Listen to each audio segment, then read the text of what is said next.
Well, hello there. It is now 5 o'clock, and I'm Joan Jones with your top stories on this cold Tuesday morning. And it's rainy, too. Also, Stefano tells us that while there's nothing to be too concerned about, some of us will see the temps drop close to freezing as the rain sweeps away from this region. A little bit of a mix. Westmoreland, Tompkinsville, we'll see a little mixing maybe around the Lafayette area as well. This is where we start to see temperatures, though, drop below freezing. Clarksville, Hopkinsville, Paris. So it's in this northwest corridor of our viewing area where there could be some icy spots on overpasses and bridges. Also, as for what TDOT has already done to get you going this morning, here's Channel 4's Steve Mailing. TDOT told us in a statement the crews have brined all bridges and potential icy areas on interstate and state routes within our region. They also added that they have crews on standby in each county from midnight until 7:30 a.m. Tuesday to ensure roads are cared for. And we will be on top of road conditions all morning long. Keep it here. We'll have traffic in just a couple of moments. Well, this, I'm sure you already know, is Election Day around here. And voters in the 7th Congressional District have a choice between conservative Republican Matt Van Epps and progressive Democrat Afton Bain, who was asked by CNN if there's one Kamala Harris policy that she does not agree with. Policy positions are, I'm trying to make life more affordable for Tennesseans. I really haven't thought about it just because I've been so fixated on winning this race and trying to lower costs for Tennessee families. All right, so be sure you're eligible to go vote if you haven't already done so. Apparently, some voters are confusing Metro Council District 7 with Congressional District 7. You can go check your eligibility to vote in today's election at GoVoteTN website. Just fill in your address to find out. Market Numbers brought to you by Beacon Capital Management, online at beaconcm.com. Major Wall Street indexes fell after ending November with 5 days of gains. The Dow was down 427 points at the close. The S&P lost 36, and the Nasdaq fell 90 points. Crypto stock losses dragged indexes down after a Bitcoin's price fell below $86,000. Coinbase Global and Robinhood Markets took some of the hardest losses. Shares of Synopsys gained on news NVIDIA is investing $2 billion as part of an expanded partnership. Newell Brands announced it will cut 900 jobs, or about 10% of professional and clerical employees. Newell includes brands such as Rubbermaid, Sharpie, Graco, Papermate, and Coleman, and Yankee Candle. Major retail chains are offering artificial intelligence tools for holiday shopping. Walmart, Amazon, and Google rolling out AI-powered product recommendations and price tracking.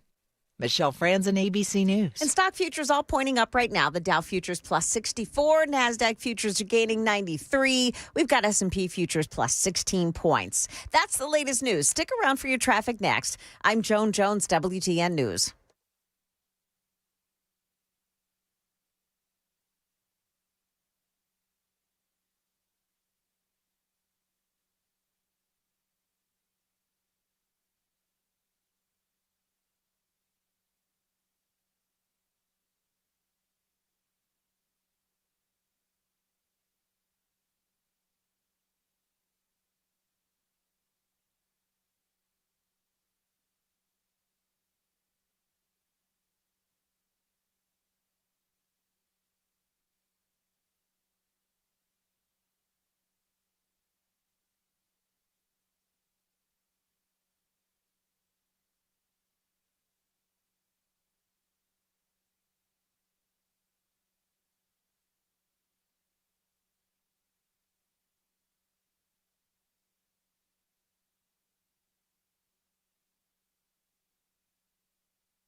just one real problem right now, and it's on 65 southbound side at the Metro Center area. It's right at Rosa Parks Boulevard at exit 41A. There is a crash reported in that spot, but Stefano is telling us that some of this rain that's falling may freeze on the roadways, and that, of course, would be especially over bridges and overpasses, so and on and off ramps. So be careful this morning. Maybe add some extra time. Just take it slow. Traffic every 10 minutes every morning on Super Talk 99.7 WTN.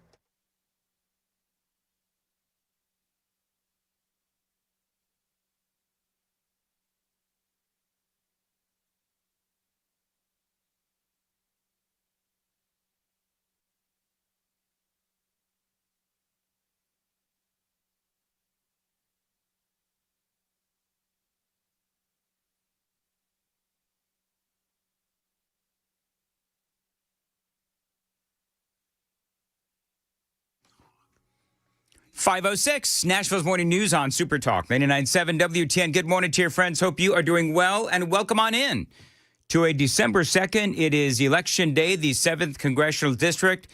Joan, thank God this Tennessee nightmare is almost over. So I'm so tired of it, and I'm sure everybody is. I'm a little over it. Yeah. There's all kinds of conversations that we're going to have today about. There seems to be two schools of thought. There is one school of thought where this is really not going to be all that close, and that this whole conversation that it is a close race is actually manufactured. That's number one. Number two, the other school of thought is that it is actually going to be really close. I think it's going to be a watch this cop out. I think it's going to be both. I do. I think that it's going to be closer than, you would have thought, given the fact that Mark Green and Donald Trump both won by 20-plus points, right? So I think it's going to be closer than that. But I think it's going to be a substantial win for Matt Van Epps. I think he's probably going to win 9, 10, 11 points. I think that's going to be the margin. We'll have to wait and see what happens. We really don't know. Here's what we do know is that you got to get out there and vote if you are in the 7th Congressional District. I want to, you played a piece of audio for me. I don't know if it was in the news at 5, but you played a piece of audio for me. This was Afton Bain, and I guess she was on CNN at some point. I mean, she's been kind of sort of all over the place, but she's not really answering a lot of questions. And I do find it interesting that she's running from who she is. Have you noticed this? Oh, yeah. Like she won't answer the question. I mean, yesterday, day before, all these. I keep playing you the audio, which basically tell the same story, which is that she won't admit to who she is, where she's called for defunding the police and all of these other things. And all she does when she's presented with those questions is, well, I'm so hyper-focused on affordability, I don't want to talk about anything else. So I just, it's sort of like, okay, so why won't she just admit as to who or what she is, which is either communist or socialist, whatever you want to call her. But clearly, she is someone who is, number one, incredibly divisive. Number two, she hates children. She hates marriage. Clearly, she hates conservatism, which I do understand that based on her political bent. But I don't understand why she's running away from who she is. Anyway, so she was on CNN. Yeah. And she was asked if there was anything that she disagreed with Kamala Harris on. The question, I believe, was, is there one Kamala Harris policy that you do not agree with? Political bent. Once again, I don't understand why she's running away from who she is. Policy Anyway, so positions she was are- on CNN. Yeah. And she was asked if why there am was I hearing anything myself? hold on. Everybody hold on. I'm confused. Sorry. Although, can I admit, I am in very good voice today. Your voice sounds lovely. I sounded really good playing myself back, but that was not me. That was somebody else. Anyway, can we now play the audio from Afton Bain on CNN? Okay, go ahead. Here we go. Once again, policy positions are, I'm trying to make life more affordable for Tennesseans. I really haven't thought about it just because I've been so fixated on winning this race and trying to lower costs for Tennessee families. Can you play that first 8 seconds again? Yeah, isn't it lovely? Policy position. Put that on a high key. Doesn't it kind of remind you of when Kamala Harris was asked, is there one thing about Joe Biden's policies? Yeah, that's exactly what that is, Joan. Totally unable to answer the question. Well, you know what it sounds like? It sounds like when a bumbling fool is what it sounds like when the starter goes out on a car. It sounded a little bit like Joe Biden's brain trying to start. What it sounded like right there. Well, we didn't hear anything petering out, so. I was about to say, it would have been quite the echo if it had. Here's the thing, though. Number one, we know that, and can I say one thing? I was watching Fox News yesterday. I don't even remember which show it was, but I'm watching Fox News yesterday, and they said, this is what drives me crazy. I think Murphy show. I know he and I were talking about this off the air yesterday as I was having my commie coffee, but he made a point, and it's something that I've noticed as well, which is, and maybe he said this on the air, but the national coverage on this has been interesting because they're really solely focused on like the one comment about hating Nashville and all that kind of stuff, when in reality, there's a lot more out there. But one of the talking heads on Fox News said, oh, they're bringing out the big guns, Kamala Harris, to campaign with Afton Bain. I'm screaming at the television. They didn't even appear on stage together, and no, Kamala Harris did not actually endorse Afton Bain. Right. Never even mentioned her name. What the hell is wrong with you people at Fox News? They still haven't gotten it. I was screaming about that over the weekend. Like, what are you talking about? They don't get it. They don't. They had to call us. That's what they ought to do. Yeah. We know what's going on. Anyway, so yeah, I do find it interesting that she won't cop to wanting to defund the cops, right? She defunding the police. And I think, are they trying to make her out to be a moderate? Is that what's happening? Like, because she's stuck on this whole affordability thing, which I do find interesting. Because one of the things, and I'm going to get into all the audio and everything, but one of the things that's frustrating is her talking point is that Republicans are, looking to destroy health care and they're not looking for solutions on how to reduce the cost of health care. And again, I'm screaming all over the place, and we all have been. You're the reason. Your party is the reason why health care has gone through the roof, and Republicans are trying to fix it. I've got like 15 different things the Republicans are trying to do to fix Obamacare. Guess who's in their way? The damn Democrats.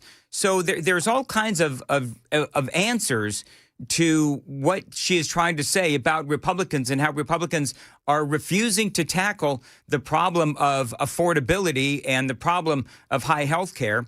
And for the Democrats, this is a self-inflicted wound. I mean, they are the ones, go back to Obama and Obamacare and all that happened back in, 2010. They are the reason why health care is so high. And can we all just be honest as to what they want? They want single payer. They want single payer, government-run health care. That they want to be Canada is what they want. I'm yelling at 5:13 in the morning. I'm sorry. Hey, good news. I had stoked that fire further. Okay. Well, with Canada having universal free health care, as they claim, they've also instituted the MAID program, the Medical Assistance in Dying, in which they encourage people to euthanize themselves. They encourage people to euthanize. Yeah, and so because the healthcare system's so strained, it's easier just to mass euthanize people that don't want to be alive. Well, it's like the death panels. It's like the death panels. So it's like, here's the deal. You've stubbed your toe. Listen, you're 72. You've had a good life. Just take this little pill. There was a veteran. And say your goodbyes. There was a veteran that called their VA system to get a new stair lift in her home. She was paralyzed from the waist down. And they asked if she would think about MAID, Medical Assistance in Dying. Seriously? Someone that served that country. Can I say this? It's one thing if you, think about it yourself, but to have your government say, you know what, I think we're all just better off without you. I mean, I think that's what they want, Joan, is it not? Isn't it what they want? Death cult. Clearly.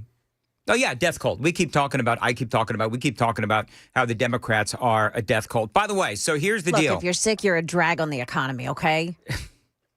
Listen, you don't feel well, you got a runny nose, just take this pill. You'll feel a lot better. Yeah. Okay, so couple of things. Good news. Number one, a news person actually showed up today. Boy, you guys, I was listening, all the way from Pigeon Forge. Sure. Going, oh, man, what a train wreck. I'm so sorry. Oh, it's not your fault. It's not your fault. I'm not going to throw anybody under the bus, but I will say that it was not Joan's fault that we didn't have a news person. So it's great to have you back today. But also the great news, it's warmer than it was yesterday. And so there was all this conversation about a wintry mix, right? A wintry mix. And so the worry was that with the wintry mix that we would see not as many people going to the polls. But, I mean, we're talking about, I don't know, Joan, what do you have? I've got a high today, sunny and a high of about, what, 35? Is that what you've got? About that, yeah. Mm-hmm. All right. So that means that we're dealing with, a jacket and some rain. Bring an umbrella and go to the polls and vote in the 7th. And actually, the rain is leaving the area right now. So, pick up a little bit of wind. The roads are dry out. Mm-hmm. It's a perfect day to go vote. It is a perfect day to go vote. All right. So real quick, let's do a check of traffic. Mm-hmm. Then I've got a couple of other things that I want to do. It is 5:16. Time to check those roads on WTN. There are a couple of problems this morning. One is on the eastbound side of 40 at the off-ramp to eastbound I-24. There is a crash. The off-ramp, two left lanes are blocked off this morning. Also, a crash on 65 South at Metro Center. This is right at Rosa Parks Boulevard. And another one in Antioch. It's on Laverne Couchville Pike at Hamilton Church Road. Traffic every 10 minutes every morning on Super Talk 99.7 WTN. But honestly, Joan, how are things on the off-lamps? They might be a little slippery. Yeah. Might be a little dark on those off lamps. Right. Because, we could use some on lamps actually now with all the darkness outside. Moving right along. We could get light time with those on lamps. Cold today, mostly sunny though, and a high of 35. So we've got District 7, all these different counties. Benton County, polls open at 8. Cheatham, Davidson County, those open at 7. Decatur, Dixon, you've got Decatur, 8 a.m., Dixon, 7 a.m., Hickman County, 8 a.m. Suffice to say, people know when their polling places open. I think they probably do. Williamson County, you're 7 a.m. Robertson County, that's going to be 7 a.m. Montgomery County, 7 a.m. as well. All polls will close at 7 p.m. I get invited to some watch parties, Joan. Now, everybody knows that I am horrifically antisocial. I will not be going to any watch parties. I'm going home and I'm going to go to bed. So it is my hope that shortly after the polls close at 7, we know who the winner is. What, you got any bold predictions as to how quickly we'll know who the winner is? Oh, I think we'll know very quickly. Yeah? I don't think there's going to be any goofing around with this. Just my thoughts. I mean, do you think it's going to be decisive victory? You know what? Or decisive, I guess decisive victory. Somebody's got to win. Somebody's got to win. And I don't personally. I mean, I know everybody's making a big deal about Afton Bain and that Emerson College poll, which I'm not. You weren't here yesterday. You missed Tom Pappert, man. So you weren't here yesterday, Joan, but I had Tom Pappert on from the Tennessee Star. Yes. And they did a deep dive into that poll. And so they oversampled, didn't they? Undersampled. They undersampled Trump supporters. Yes. Mm-hmm. And they oversampled independents. So bottom line is that they told the Tennessee Star, well, we undersampled Trump supporters because, Trump supporters in other states have not been as present at the polls. They have not been going to the polls as much. Well, okay, but you can't possibly compare the state of New Jersey or the state of Virginia to the state of Tennessee. Right. You simply cannot do that. Yeah, I don't believe that poll. I think it was designed to give Afton Bain a boost. Well, I think you're right. I think what they were trying to do was they were trying to turbocharge the excitement on the left. Yes. And I think that is exactly what they did. So I just, like you, Joan, I don't buy the polls. I predict they will call the race at 6:45. Before they even no, they can't do that. No. Not get the percentages counted up, right? They can't give those estimates of calling it at before that closes. I don't think I don't know about being allowed to do that. But exit polling, no. I don't think they're going to do that. The counties outside of Davidson, you're going to get. I would predict Bain's going to win. The portion of Davidson, probably the portion of Williamson. But once you get to Robertson, Montgomery, Dixon, Decatur, all of that, those people are blue collar areas. They're Right. either going to be clocking out from third shift mid-afternoon and going straight to the polls, or when they get off at 4 or 5 o'clock going straight to the polls. Yeah. The outer counties in the West, I would say would be done first as you work your way east towards Davidson. So We'll Matt see. Van Epps probably going to get the majority of his ballots in at that point. Okay, you know what? We'll see ultimately what happens. And part of this dynamic, and you may be right. I don't know. Ultimately, a couple of things could happen tonight. Number one, it could be a decisive victory for Matt Van Epps. Here's the question that I would ask. And by the way, I could give a crap about narratives, but it is the reality that we all deal with, certainly in media. And so if Matt Van Epps wins, and it is my hope and it is my belief that he will, so how decisive of a victory does it need to be for the left to, not be able to say, oh, but we were close. Dead red Tennessee, Trump, district up 22, and we cut that in half. In other words, does it really matter the percentages? I mean, the Democrats are going to try any way possible to try to claim victory for the 7th congressional district. So whether it is, Van Epps up by 7, 8, 9, 10, they will claim victory by saying that they cut Trump's lead. I'm going to air quote that, the conservative lead in half, which going into the midterm elections, this is something that they're going to try to, use to turbocharge their movement going into the midterm elections. That's ultimately what they're trying to do. So I see what they're trying to do. I don't know if Van Epps is going to ultimately win by 20 points, 15 points, 2 points. To me, I understand they're going to look for a victory in any way, shape, or form on the left. To me, a victory is a victory, bottom line. By the way, there is this audio. Real quick, I want to play this video real quick. This is, you may have heard this one already, but this is Afton Bain talking about how she and the Democrats simply cannot work with these people, meaning the Republicans. You cannot work with these people. Working across the aisle has rarely been effective in the last 10 years, okay? So what we need to do is, one, we need to continue organizing external pressure to the Republican supermajority, which is exactly what happened in April when students and teachers came together and voiced their frustration and forced Governor Lee to call a special session. So there you go, Afton Bain. Nobody stood up and said, what do you mean you people or these people? Nobody did that. Well, and her point being, she never explains a policy that she'd like to vote on or advocate for. And in this very instance, all she cares about is the us versus them mentality. And it is interesting because all you ever hear her say is affordability. But okay, but what do you mean by that? So what specific policy do you advocate for that would bring more affordability to the people of the 7th congressional district? I don't know that she's brought anything. I've looked at her website and I've looked at all of the things, and everything that they stand for actually leads to less affordability. Because what do they stand for? What do the Democrats stand for? They stand for illegal immigration. They stand for more government regulation. They stand for big government. They stand for a lot of people being taken care of by the government. Everything that they stand for, high taxes.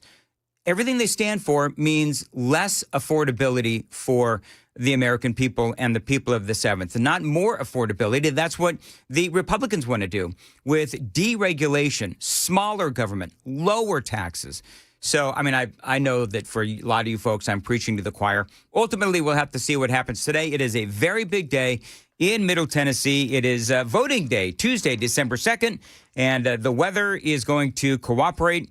Mostly sunny today. We're going to see some clouds. It's going to be coldish, I guess, and a high of about 35. It is 5:24 on Nashville's Morning News. Joan has the news at 5:30. Joan. Yeah, those overpasses and ramps may be a little slippery this morning. We're going to get the latest with Stefano. Also, the media insists that police are still searching for a motive after an ambush attack of D.C. guardsmen. Did they not hear the whole Allah Akbar thing? I think that they probably haven't. I'm pretty sure that I've seen, a million reports where the dude screamed Allah Akbar. So maybe what they're saying is Allah Akbar isn't necessarily indicative of a motive.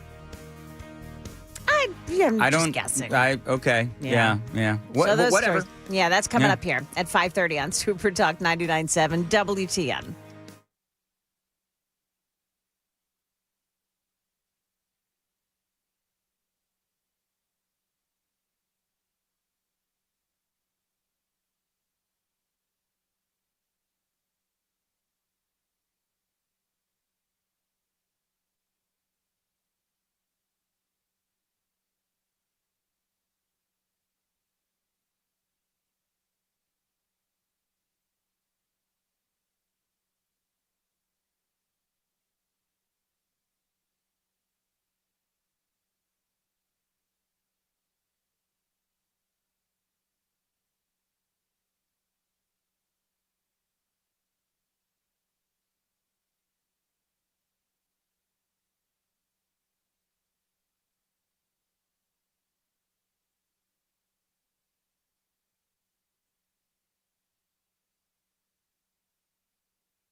Oh, this is so nice.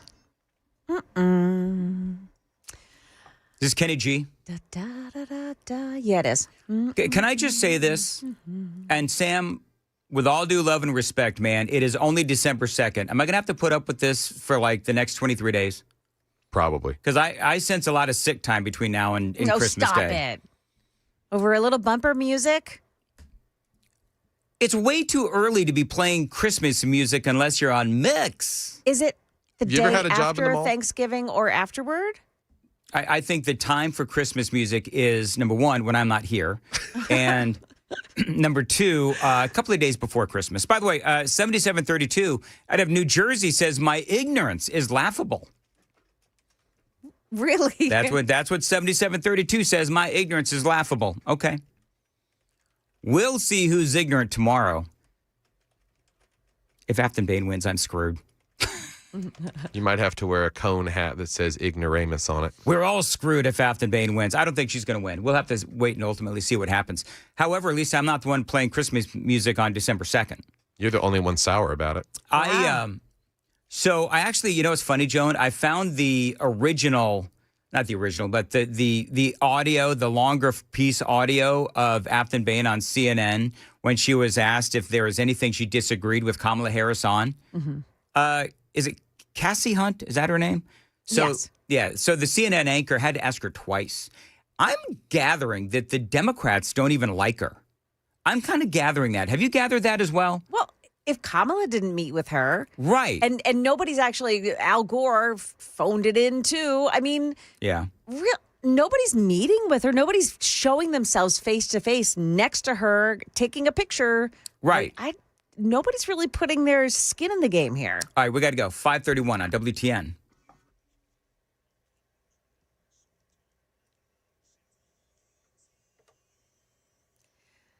It is now 5:31, and I'm Joan Jones with your top stories. Got a heads up for drivers from Stefano as you get ready for the commute into work this morning. You get in your car and you see that car thermometer show you right around freezing. It's important to note those overpasses and bridges may have just a little ice on them this morning. It's not a widespread issue. Many of us are just going to encounter wet roadways this morning. We're drying out the rest of our day, but it will stay cold. Yeah, it is going to stay cold. Temps near the mid-30s all day long. So far, the roads are moving well this morning, and we'll have more in traffic in just a moment. Colder temps means that some people will try to stay warm in unsafe ways, including using space heaters while you're sleeping or keeping the house warm with the oven door open. The state's fire marshal with a reminder to check your fire alarms. A working smoke alarm is your first line of defense in a fire. A working smoke alarm is faster than the fastest fire truck. So we urge you, if you're listening to this story, to go check your smoke alarms right now. If you're an older person, if you're a caregiver, make sure that the smoke alarm in that loved one's home is working. He was on WSMV4 there. Looks like this is going to be the coldest day, though, of this week. In just a little while, polling places are open for the 7th Congressional District voters who have yet to vote. 57 polling places will be open. Schools in the metro Nashville area are closed today. The state requires them to make the schools available as polling sites. Got an update on that second National Guardsman who was shot in an ambush in D.C. Here's ABC's Pierre Thomas. 24-year-old Andrew Wolf, one of the 2 National Guard members ambushed last week, is still in the area hospital in serious condition. This is a solemn memorial grows at the scene of the shooting for Sarah Beckstrom, who died on Thanksgiving Day of her wounds. The man suspected of ambushing them, 29-year-old Ramanullah Lakanawal of Afghanistan, remains hospitalized and under heavy guard as authorities race to determine a motive. Yeah, but that motive was already pretty clear to a lot of people. Lakanawal shouting Allahu Akbar as he attacked the guardsman. That is the latest news. We've got your traffic up next. I'm Joan Jones, WTN News.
Things are already slowing down on westbound 24 this morning heading in. And then once you get onto, you've merged with 40 there, there's a crash. The off-ramp is blocked off. Two of the left lanes of the off-ramp blocked off this morning as you're making your way onto the eastern split from I-40. Also, 65 southbound at the off-ramp to Rosa Parks Boulevard. An off-ramp right shoulder blocked off by an accident. And Laverne Couchville Pike in Antioch at Hamilton Church Road. That's the scene of another crash. Just watch those overpasses this morning, the off and on ramps.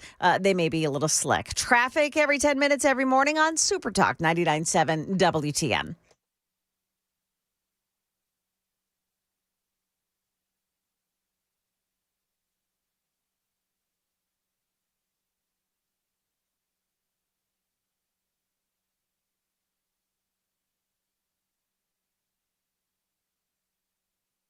.538 Nashville's Morning News on Super Talk 99.7 WTN. All right, people are calling me a Grinch.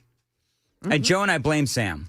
But because Sam knows exactly what's going to happen when he plays Christmas music. So from now on, I'm not going to comment on the Christmas music. You want to nerd out on your Christmas music? You go right on ahead. I'm just going to sit here and see it all morning long. Well, that's a nice look. See, he's just exposing your Grinchiness. You know what? I think it's okay to have a little Grinch in you. I mean, I think that's like a prerequisite of a talk show host. You've got to have a little bit of Grinch. You know, and I can be a happy elf too. I heard the Wilson household was up to 25 trees, so I don't know. Okay, can we just talk? I love Brian Wilson, but 25 Christmas trees, that's a lot of trees. They're all themed. Like they all have Everyone is themed. It is amazing. It is pretty cool. You know what's so funny? So as Brian Wilson is now, he's got the house to house 25 trees, right? We're actually downsizing our trees. Oh, really? We had a like 12-foot tree or something like that. I'm like, it was huge. Like we had to put it next to the staircase to put the top piece on. Mm-hmm. We sold it for $150. My gosh. Yeah, I know. Where's the Christmas spirit in my house? It clearly does not exist. We replaced our 12-foot tree with a 9-foot tree. And you know what? I've always said good things come in smaller packages. Because I'm smaller. You know, I'm a good thing that comes in a smaller package, sort of. Uh-huh. Okay. Anyway, whatever. So we have in our house 4 Christmas trees. We have one in the dining room, one in the living room. Actually, we got 5. Riker's got one in his room. There's one in the upstairs hallway. And I got a little Charlie Brown Christmas tree in my studio downstairs. So we got 5. Hold on. I think there's hope for you. Why is that? Because you have a little Charlie Brown tree in your studio downstairs. I do. I love my little Charlie Brown Christmas tree. Okay. So there's hope for you, Dan. Yeah. And you know, and Amy, I woke up one morning and I went downstairs and there it was in all of its little glory, my Charlie Brown Christmas tree. So, and by the way, I don't hate Christmas music nearly as much as sometimes I believe. I think it's just I may show. I just think that it's annoying to me because I'm trying to do a talk show around Christmas music. Yeah. And I don't feel Christmassy. Not yet. It's only December 2nd. I just started my Christmas shopping. Do you remember? Hey, Sam, are you old enough to remember going to the mall to Christmas shop as 100%. opposed to doing it all online? Yeah, and I also can remember bouncing between Rivergate and Opry Mills. Okay. And the differences between the two, the polarizing difference and the niceness of Opry Mills Mall. And then if you wanted to really take it up a notch, you go out to Green Hills. Okay. So, yeah, no, that go get your picture made with Santa. Sure. All that kind of stuff, definitely. Which I'm happy to still see that Briley Parkway looks like a mess during this time of year. That does make me feel good. Well, that means that people are, delivered. heading out to actually Christmas shop at the malls. Are you a mall shopper, Joan, or are you mainly doing it on, doing it online? I want to be a mall shopper. But I just don't go to the mall. You just don't go to the mall? No. Yeah. No. You ever worked in a mall during a holiday season? Yeah, I have. And that maybe that's why. Yep. Dan, you? Have I ever worked at a mall? Yeah. During Christmas? No. Oh, No way. I worked at a sport clothing store, like jerseys and like designer basketball shoes, not like an actual equipment store. Right. And we had a Jordan drop during the Air Jordan shoot during holiday season, and oh my goodness. We had to have security. Security had to tackle a couple people. It was nuts. Do you know what I love? Well, these days you just allow them to run away. Yeah. That's Right. that Afton Bain Democrat. There's some bread in those Jordan Legend blues. Do you know what I just realized, guys? Oh my gosh, I just realized what Democrats mean by affordability. Run into a store and steal your stuff and you're allowed to run away with your stuff. That's what they mean by increasing affordability. Just steal stuff and nobody will chase you or charge you. Because the billionaires own the companies. Because it's the billionaires. Yeah. Do you know what I like Robbie Starbuck? Did you see what Robbie Starbuck is doing on the socials? No, what? He did this last year. So this is what he writes. It's time for my yearly Christmas ideas list. I do this every year to help men and women find great, unique gifts for our significant others. So here's how it works. Each of us puts our best ideas in the replies and bookmark this. Check back today, and boom, tons of ideas, which I think is great. Because, let's be honest, it's the guys who have a hard time with buying for our significant others. I mean, let's be honest. I just tell my husband. Well, here's the This is deal. what I want. Hey, Sam, watch this.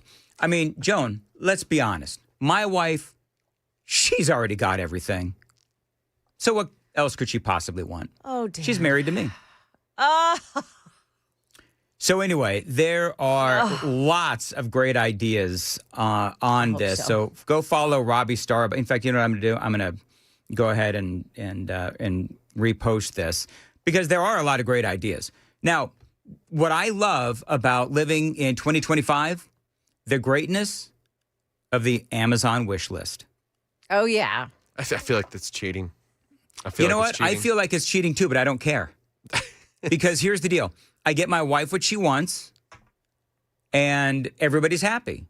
And the surprise is that I don't get her everything on the list. I leave at least one or two off. just so she doesn't get cocky. It's true. And then you get those for her birthday. No, she'll have to wait till next year. Oh. Well, then.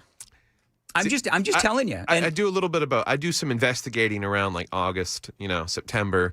Kind of ask her what she wants. I take my notes. And then I also just, one of the things I learned about my lady is that she likes it if I just conjure something up with what I know about her.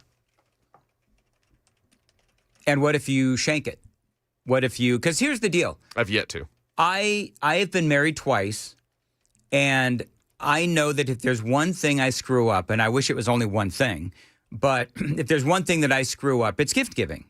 I famously once gave my first wife a Mickey Mouse waffle iron for, I think it was her birthday or an anniversary or something. I think that's kind of cute. I mean, what's wrong with that? Well, apparently everything. Yeah, okay. That's where I learned that you're not supposed to give a woman something that plugs in.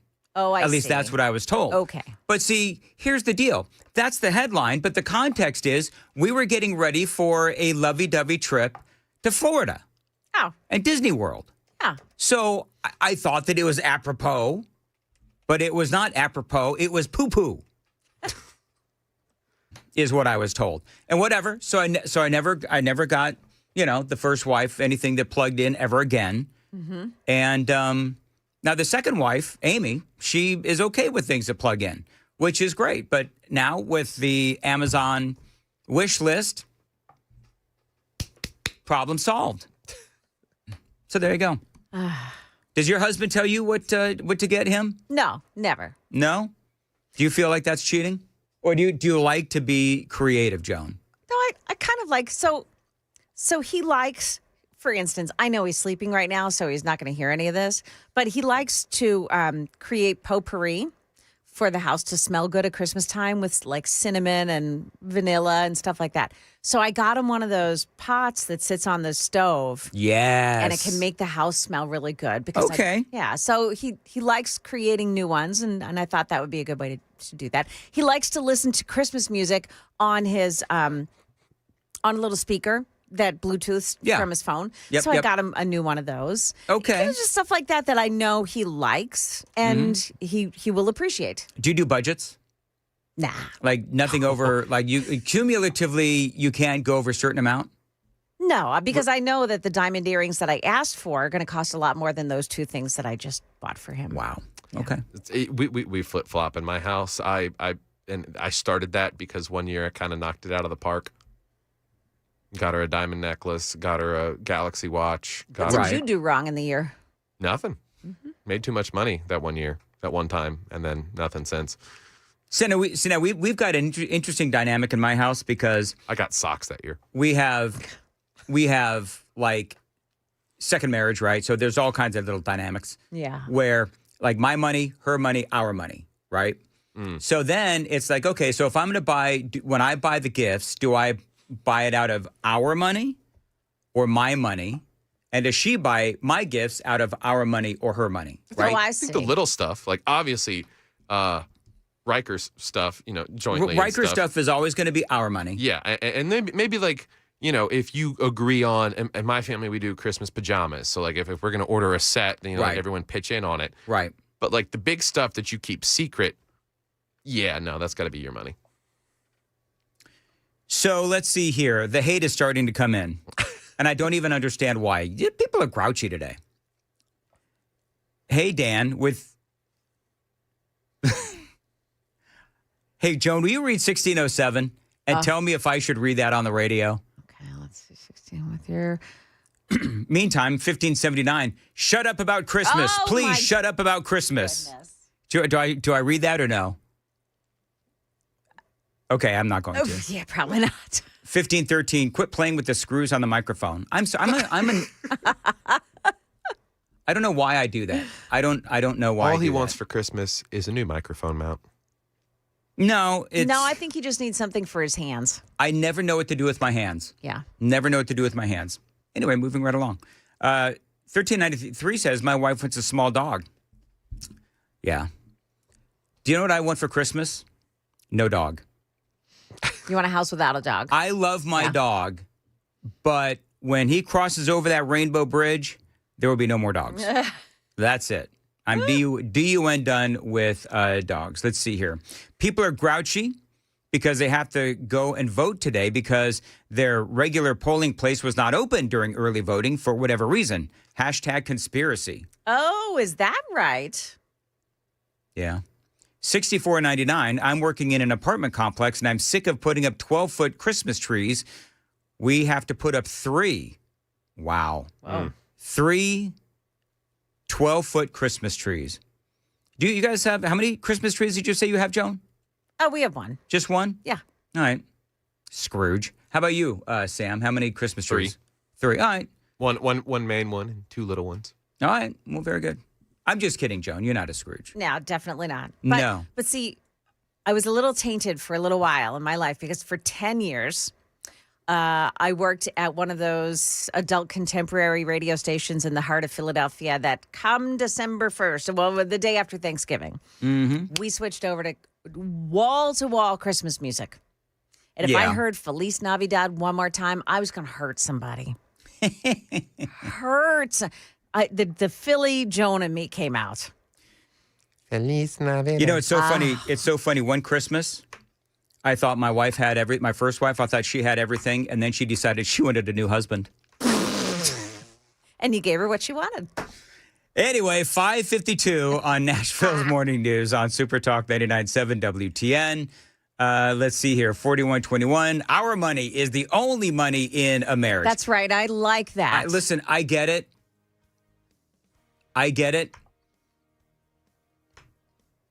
But he's jaded from having been raked over the coals. Did I do that well? You did. Okay. Let me tell you something. Divorce was tough on yours truly, and that's all I'm going to say. Anyway, moving right along. Why do we always go south on this show? And not like, no, it's the North Pole where Santa is, right? I was about to say, that's where I'm Yeah. trying to take us. All right. Anyway, whatever. 5:52. Nashville's Morning News on Super Talk 99.7 WTN. We have no Christmas trees. 75-46. How can you have no Christmas trees?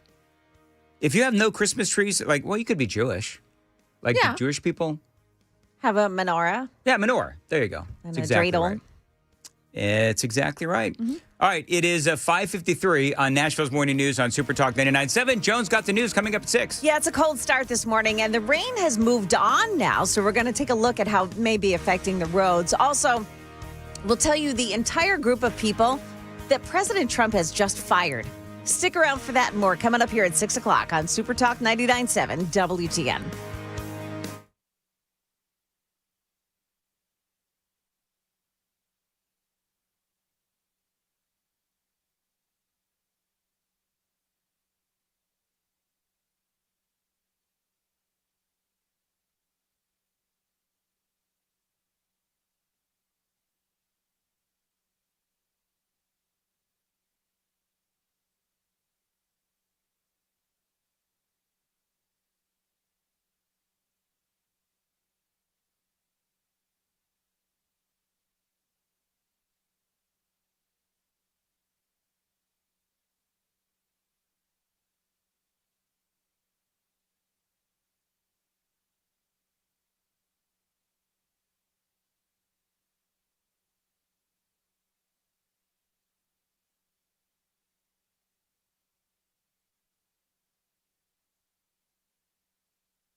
5:57, Nashville's Morning News on Super Talk 99.7 WTN. Good morning to you, friends. Hope you are doing well, and welcome on in to a December 2nd. It is Election Day.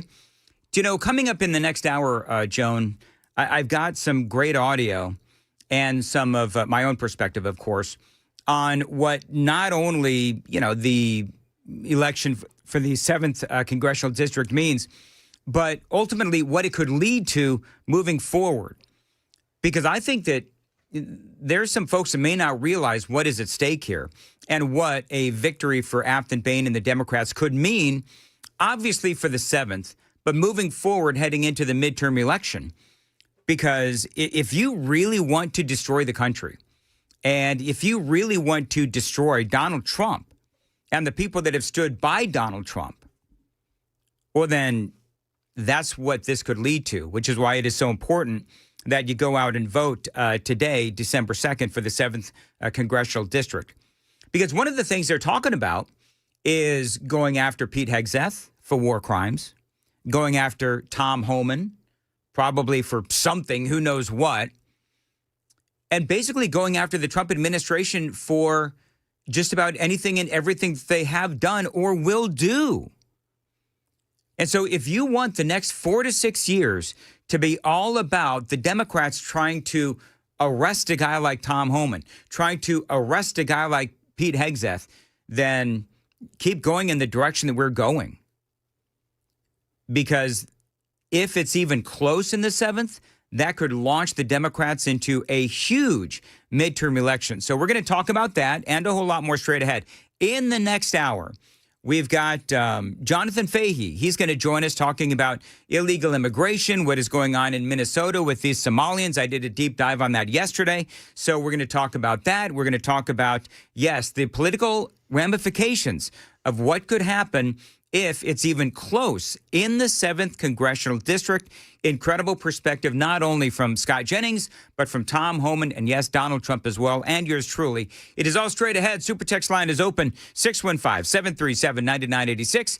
Jones got the news right now on WTN. WWTN, Hendersonville, Nashville, from the Busy Bee Plumbing, Heating, and Cooling Studios. And the Mark Spain Real Estate WTN Newsroom. Information fueled, opinion driven. This is Nashville's news and talk leader. Super Talk 99.7 WTN. 6 o'clock now, and I'm Joan Jones with your top stories. Mostly just overcast now, but temps are low. We're near 36 degrees right here in Nashville in the Gulch. Stefano DiPietro that says that north and west of Nashville, it's a little bit colder, and the overnight precipitation ended as a bit of sleet. So here in Nashville, right along and south of I-40. Mostly right now, it's either raining or it's dry. We're really losing the majority of this moisture. Temperatures are near or below freezing, though, so that's where we could run into some weather issues and isolated slick spots for our morning commute. Now, I'm watching an accident this morning on 65 on the on 24 on the eastbound side before Old Hickory Boulevard, exit 40. That's in that area, in that zone this morning. A little bit colder, maybe had a little bit of sleet. So we'll check on that accident and more coming up right after the news. The Trump administration has just fired 8 immigration judges out of New York City. It comes after one immigration judge who was still in a probationary period was fired in Ohio. Her name is Tanya Niemer. She sued, claiming that she was dismissed based on her gender, her dual citizenship with the country of Lebanon, and her previous run for local office as a Democrat. Oxford University Press has just named its word of the year for 2025. Rage bait is the word of the year picked by Oxford University Press. The phrase refers to online content, Oxford says, that is deliberately designed to elicit anger or outrage by being frustrating, provocative, or offensive, with the aim of driving traffic to a particular social media account. That often leads to millions of comments, shares, likes, and outrage. Rage bait was hot enough to edge out 2 other top words for this year: aura farming and biohack. Michelle Franzen, ABC News. Market Numbers now brought to you by Beacon Capital Management, online at beaconcm.com. Here's Jim Ryan. Investors opened December by breaking a 5-day winning streak. The Dow Jones fell 427 points Monday to close at 47,289. The S&P gave up 0.5% on the day. The Nasdaq Composite slipped nearly 0.4%. Virtual retailers are still adding up receipts, but Cyber Monday is on track to be a record breaker. Adobe Analytics estimates that online shoppers spent somewhere around $14 billion yesterday, about $16 million per minute at the peak. Samsung has launched its first multi-folding smartphone as it races to keep pace with fast-moving rivals. The Galaxy Z Trifold goes on sale in South Korea later this month and in the U.S. during the first quarter of 2026 at just under $2,500. A vestige of the pandemic is falling by the wayside at Meta. The social media giant confirmed Monday that all U.S.-based employees of Instagram will be required to work 5 days a week in the office. Jim Ryan, ABC News. In the office and everything? Wow. The Dow Jones Industrials futures right now are plus 55. NASDAQ futures are up 101. And we've got S&P futures gaining 18. That is the latest news. Stick around for traffic next. I'm Joan Jones, WTN News.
So that accident on 24 this morning on the eastbound side in Whites Creek has confirmed it's just before Old Hickory Boulevard North, exit 40, and it is stop and go leading up to that spot this morning. It may take a little extra time.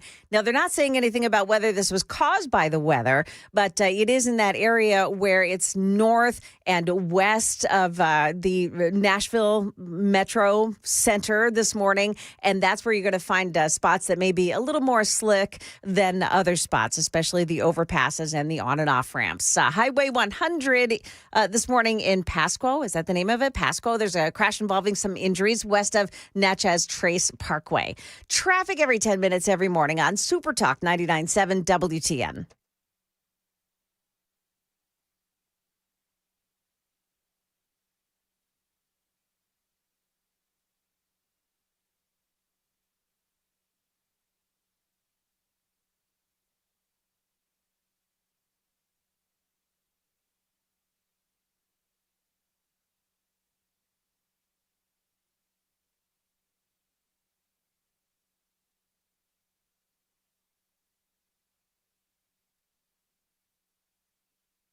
.606 Nashville's Morning News on Super Talk 99.7 WTN. Good morning to your friends. Hope you are doing well and welcome on in to a Tuesday, December 2nd. It is Election Day. for the 7th Congressional District. Not a moment too soon, and we've got some polls opening here in about another hour, depending on where you are. Of course, we've been talking about this ad nauseum now for what seems like forever. We do have Cheatham County, Davidson County opening at 7 a.m., Dixon County, also Montgomery County, Robertson County, and Williamson County, all opening at 7 a.m. 8 a.m.ers, you've got Wayne County, Stewart County, also looks like Hickman County, Decatur County, and Benton County. Those are going to open at 8 a.m. Houston County, Humphreys County, those counties are opening up at 9 a.m., along with Perry County, and all of these counties will close at 7 p.m. tonight. So it's the day that we've all been waiting for. And one of the things that I want to talk about really is a number of different things, obviously. There's so many ways to cover this story. Number one, the lack of real, actual issues-oriented talk from Afton Bain. That's number one. Number two, she is running from who she is. She refuses to talk about whether or not she would defund the police, which obviously she would. I've got that part of the story coming up. But what the Democrats are trying to do is they're trying to get off to which they already have, by the way, with the elections that were held a couple of weeks ago in Virginia and New York with Mamdani and the mayoral race in New York and all that happened a few weeks ago. But by and large, I mean, with a few exceptions, but by and large, those were expected. Big shocker, right? The blue cities and the blue states voted blue. Not a big deal. Here, this is completely different. This is, as you know, the 7th Congressional District.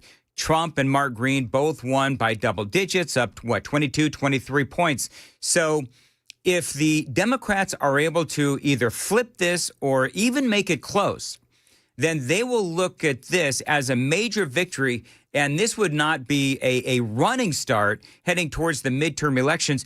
This would be a sprint heading into the midterm elections. And here's the problem. The problem is that if it is close, then, again, it does give them the ability to have this narrative that they've got the Republicans on the run. Now, let's just play what happens if. What happens if the Democrats end up getting ultimately the House of Representatives in the midterm elections? It is already really close. And then what happens if ultimately that leads to the Democrats getting the White House in 2028? And then, Lord help us, what happens if they keep it in the midterm elections of like 2030? Do you know what is going to happen? Do you know what the Democrats want to do?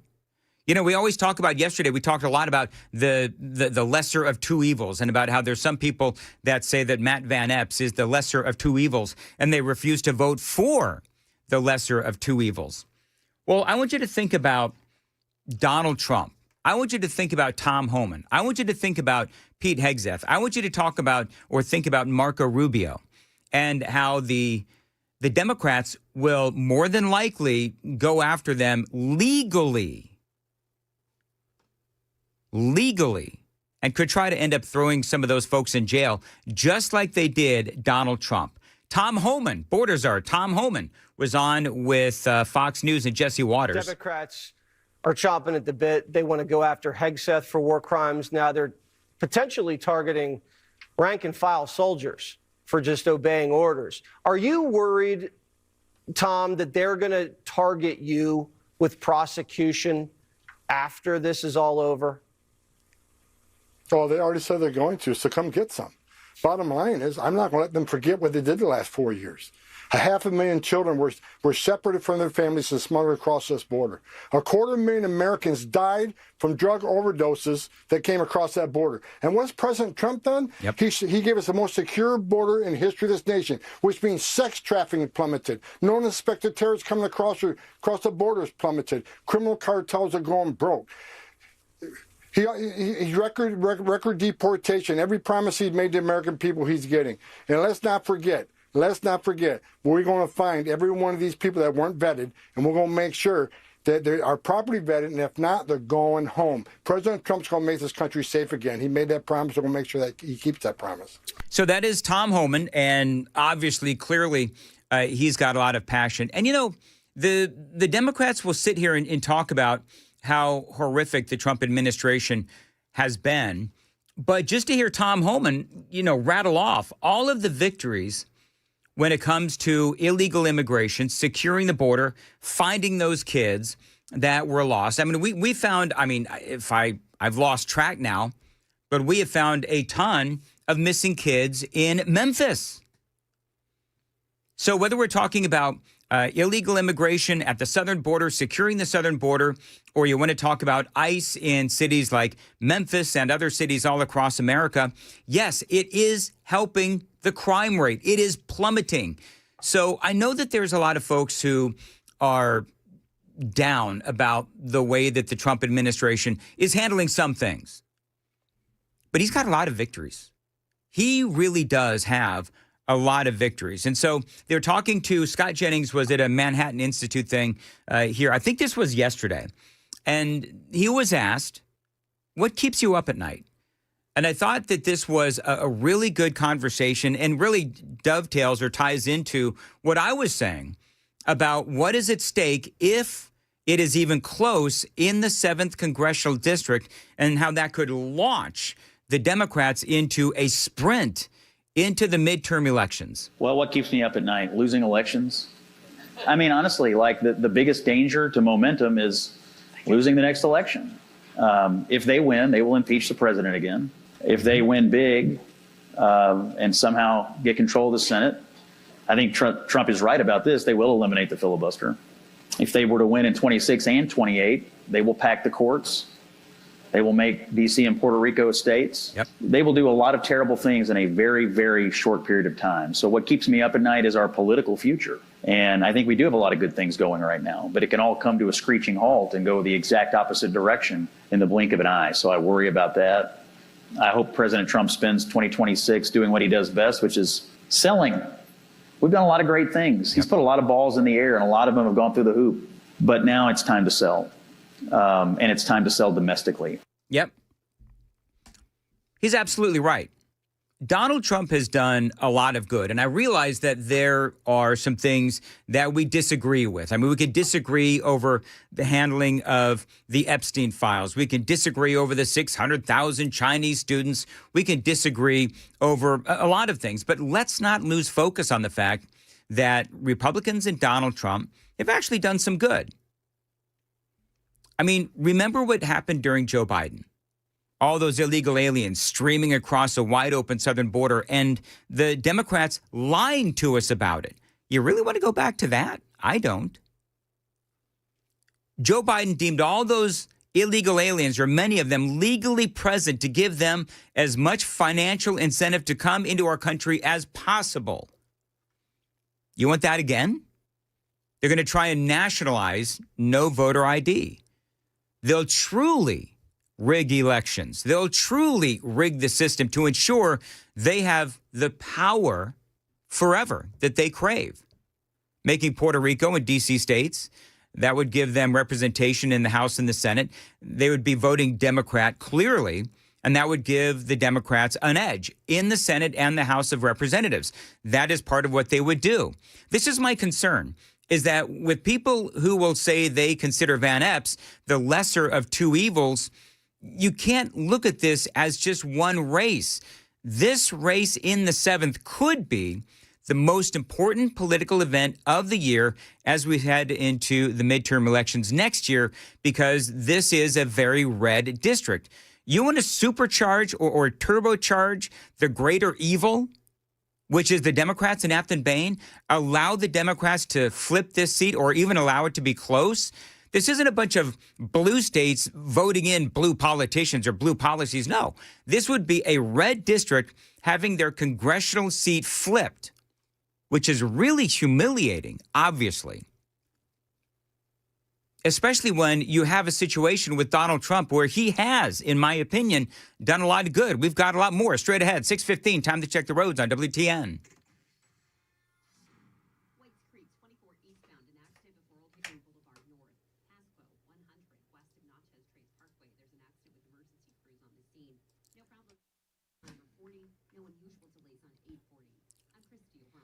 As far as the weather for today, I feel like we kind of dodged a bullet because when I went to bed last night, I thought it was going to be a lot colder, maybe some icy roadways. Not the case, though. Colder today, of course, but mostly sunny and a high of 35. Appreciate you listening to Nashville's Morning News on Super Talk 99.7 WTN. I do believe the president does have a lot of things to brag about. There's still work to be done, of course, but Scott Jennings talks about the things that have gone right for the Trump administration. One of the greatest foreign policy presidents we've had in recent memory. That doesn't typically move the needle domestically. And so I think it's time to sell on the domestic front. I do think the big, beautiful bill was great. I think the welfare reform was great. Making tax cuts permanent was great. Middle-class tax cuts for working-class people was great. Solving the immigration crisis was great. But what we talk mostly about with him right now is foreign policy. And look, I'm a motivated guy when it comes to foreign policy, but most voters are motivated by domestic issues. So I want them to turn him back into the middle of this country and go out and remind people why we kicked their asses to the curb last year and put him back in. And I know that he can do it. I do believe that he can do it as well. And as far as things to brag about, I mean, GDP is on the rise, right? So surprisingly solid. People are spending, businesses are expanding, businesses are doing research and development thanks to deregulation, and yes, Donald Trump's tax cuts. GDP on the rise, that is good for everyone. I keep talking about real wages going up. That is wages versus inflation. And how are wages doing compared to inflation? So as inflation has been cooling, wages have been rising. Unemployment rate is around 4%. That is considered good. Groceries, admittedly, are still too high. But the good news is that the rate of increase is slowing. So that's good news. Check this out. This is from CBS News. Just because I want to tell you that there's some folks out there that will tell you that things are all bad with the economy, and it's really not. CBS News. This is from, I think, last night. Grocery prices have seen significant improvement over the last 12 months, with the Consumer Affairs Data Assembly Shopping Cart Index down 4% from this time last year. Now, the Data Assembly Shopping Cart, it's basically a bunch of goods that, they put in a theoretical shopping cart, and they have the same goods, and they look at it, quarterly. So from this time last year, prices are down 4%. That's good. You grok it, the same thing, sort of. They say that inflation is cooling, groceries are still too high, but things are stabilizing and will continue now to go down in 2026. So, yeah, there is work to be done. Admittedly so, there is work to be done, but the president has been working hard on the economy. I know that foreign policy has been what has been driving the narrative. We've got, I think it's Steve Witkoff is in a meeting with the Russians, I guess, today. I got to tell you that I would rather talk about what is going on here in America. I don't know if they're going to be able to find a peace deal between Russia and Ukraine. I would rather focus on gas prices, which guess what? This was on CNN yesterday. Gas prices have dropped to their lowest level since 2021. It's nice to finally be here with some good news on the cost of living front. So for the first time in 4.5 years, gas prices are averaging $3 a gallon nationally, according to AAA, down by 7 cents in just the past week. Gas prices were low a year ago as well, but they're even cheaper now. This is encouraging to see because late last month, there was a period where gas prices were actually higher this year than last year, but that has reversed again. And now we've just fractions of a penny away from breaking below $3 a gallon. Now, as you mentioned, we've got 20 states across the country where the average is actually less than $2.75 a gallon. Now, you folks watching on Super Talk TV, you will see that Tennessee is one of those states, including North Carolina, South Carolina, Texas, Iowa, Wisconsin, and Colorado as well. Certainly nice to see this. Yep. And so bottom line is cost of gas right now in Tennessee, $2.56 a gallon. And that is very good. Now, remember that as the cost of gasoline goes down, so will the cost of groceries. And I do believe that we have to be patient with the cost of groceries. It does take time to fix the economy. And once you put these things in play, whether it is tariffs, whether it is trade deals, whatever deregulation the Trump administration wants to do or has done, it does take time for those things to bake into the economy. But right now, I think the president does have a running start. Why is this happening? Well, it all comes down, of course, to oil prices, right? Oil prices are about $59 a barrel this morning. If you look back in history, on December 1, 3 years ago, we're looking at $81 a barrel for oil, $67 even last year. So significantly cheaper. And that's because right now, supply of oil continues to outpace demand. So there you go. I mean, listen, and we all know that Donald Trump has worked feverishly to increase oil production. And I think that ultimately that is going to help oil prices and gas prices. And as gas prices continue to go down, then we will see a lot of other things fall as well. I do believe that there are good times ahead. I'm not being Pollyannish on this. I think that there is work to be done, but I think that there has been a lot of work that has already been done to tackle affordability, which is everything that the Democrats and Apton Bain in the 7th have been running on. But it doesn't seem to me like the Democrats really, they don't have any scoreboard as of late when it comes to affordability. Do they? Can we ask that question? Do Democrats have anything on the scoreboard when it comes to affordability over the past, 3-4 years? No. We all know what kind of a disaster Joe Biden's presidency was. And if you want to start talking about the affordability of health care, well, I hate to keep going all the way back to 2010 and Obamacare, but that really, really screwed health care. And right now, if you're trying to buy health care on the exchanges, on Obamacare, through Obamacare, if you are dirt poor and have no money, it's great. But if you're somebody who is lower to middle class to upper middle class, and you've got to actually buy your health insurance, it is really, really expensive. And I'm going to be honest with you, I have not seen the Democrats come up with anything outside of wanting single payer that would actually lower the cost of health insurance for the average Americans. It is 624 on Super Talk 99.7 WTN. Joan's got the news coming up at 6:30. Joan. Yeah, House Speaker Mike Johnson stumps for Matt Van Epps yesterday. We've got the latest on what's happening and where your polling places are. Did you know that they open at different times this morning? We've got the latest on that coming up here at 6:30 on Super Talk 99.7 WTN. Thank you, Joan. 624. Dan Mandis here talking about my friends at the Glock store. Now, last weekend, the huge Black Friday Super Saturday sale event, it was super. As a matter of fact, it was great. A lot of people won a lot of great stuff, but that is what you expect from a Glock store event. But now that Thanksgiving is over, we've got to start thinking about Christmas. And what says Christmas more than the family photo with Santa?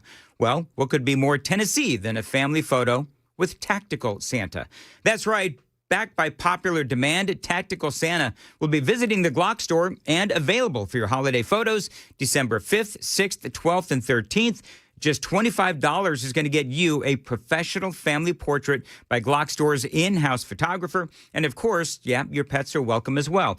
Get the most unique holiday photo memory ever with Glock Store's own Tactical Santa. And yes, appropriate props are both encouraged and available as well. Tactical Santa this weekend and next weekend, only at the Glock Store, minutes from the airport and worth the drive from anywhere.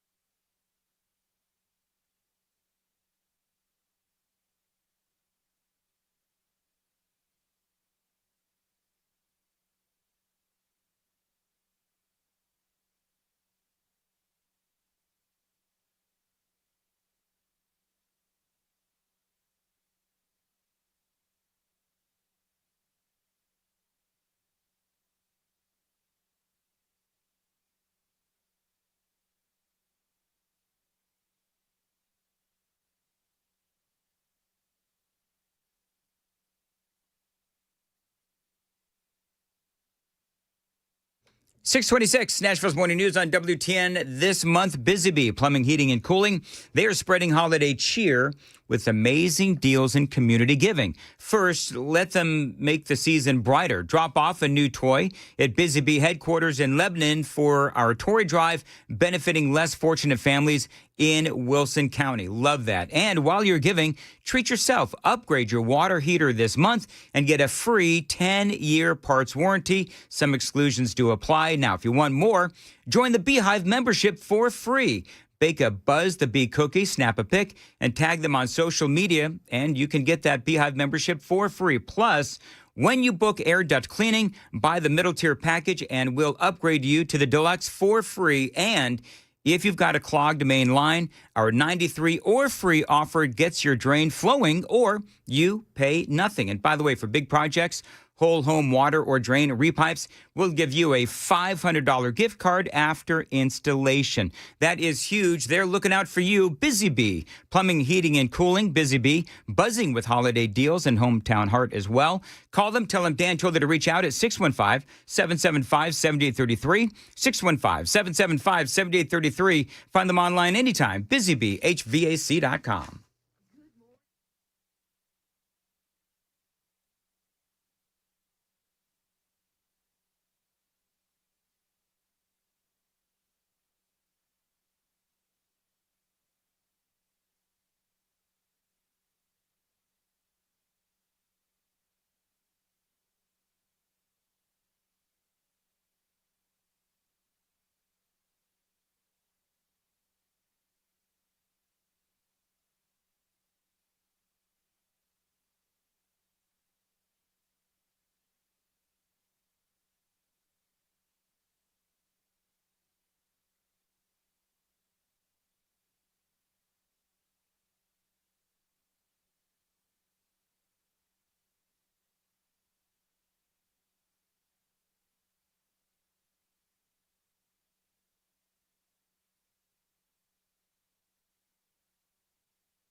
Good morning. It is now 6:30, and I'm Joan Jones with your top stories. Tennessee's 7th congressional district becomes the center of the political universe today as voters, the ones who haven't voted early, head to the polls. It's such an important election that House Speaker Mike Johnson stumped alongside Republican Matt Van Epps yesterday, as heard on News Channel 5. Every single vote will count, and this one is for all the marbles. It will decide the future of the country. No hyperbole there at all.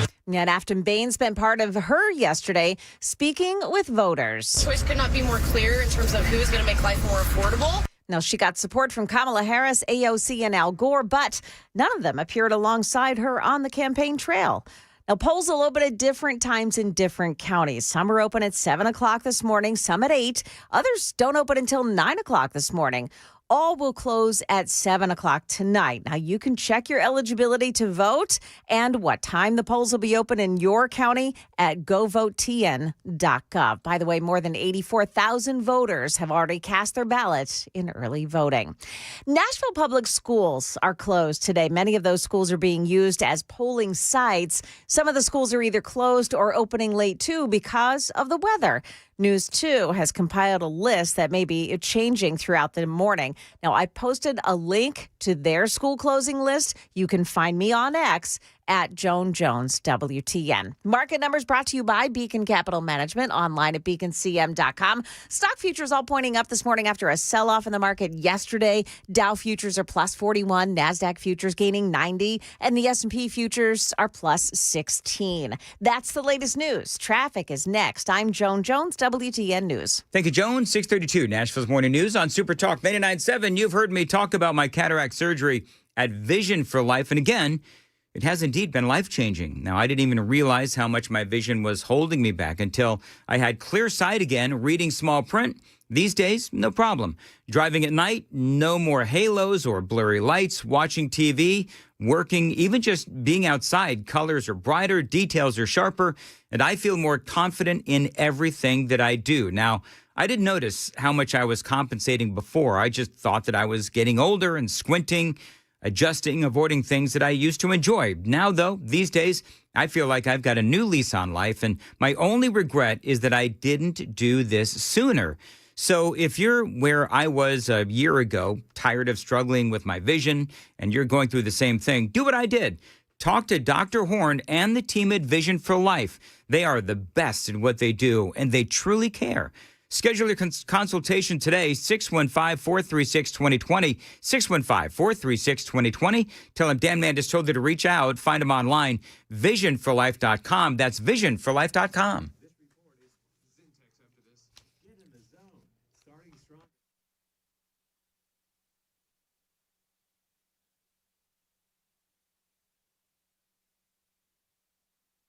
America's #1 battery destination. Get in the zone. AutoZone. We've got Jonathan Fahey, by the way, coming up next right here on Super Talk 99.7 WTN. Among the things we're going to talk about, of course, Donald Trump wanting to pause permanently all of the migration from third world countries. We'll talk about the Afghans that have come into our country courtesy of Joe Biden, and how much of a risk do they pose to you and me and all of us, the American people. Dan Mandis here with a great way to increase the value of your home. How about a bathroom upgrade from Zintex, a great company that has a great deal just for listeners to my show. Now, you can convert your bathtub into a walk-in shower.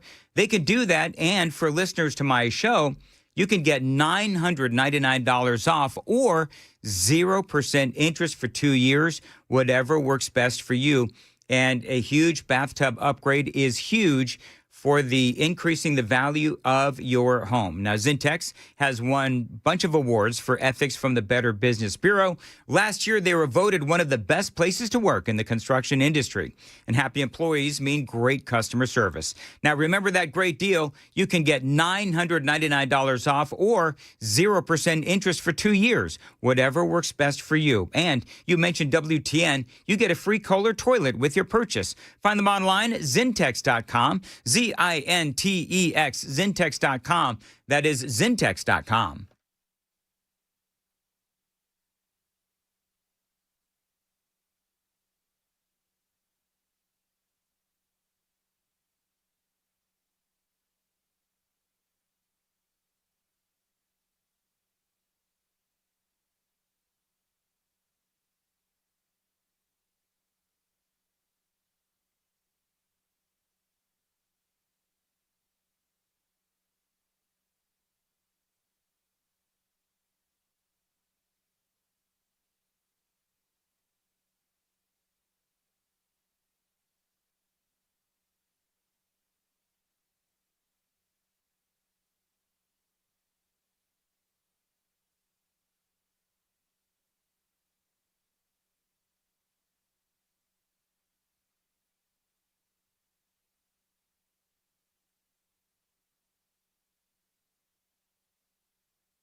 Okay, we're still working an accident scene in Pasquo this morning on Highway 100 west of Natchez Trace Parkway. At the Hermitage on 40 eastbound, the off-ramp to Central Pike, there's a crash, and the off-ramp there partially blocked off. A grass fire in South Nashville. This is on 24, the eastbound lanes at the off-ramp to Murfreesboro Pike, and then Vietnam Veterans Boulevard in Goodlettsville. The westbound lanes, the off-ramp to Conference Drive, exit 1. A crash takes out a portion of the shoulder there as well. Now, just keep in mind this morning that the overpasses, the on and off ramps, some of them may be a little bit slippery this morning. We did have some rain overnight. The temperatures are down near freezing now, but we're not seeing any big problems with this at this point. Traffic every 10 minutes, every morning on Super Talk 99.7 WTN.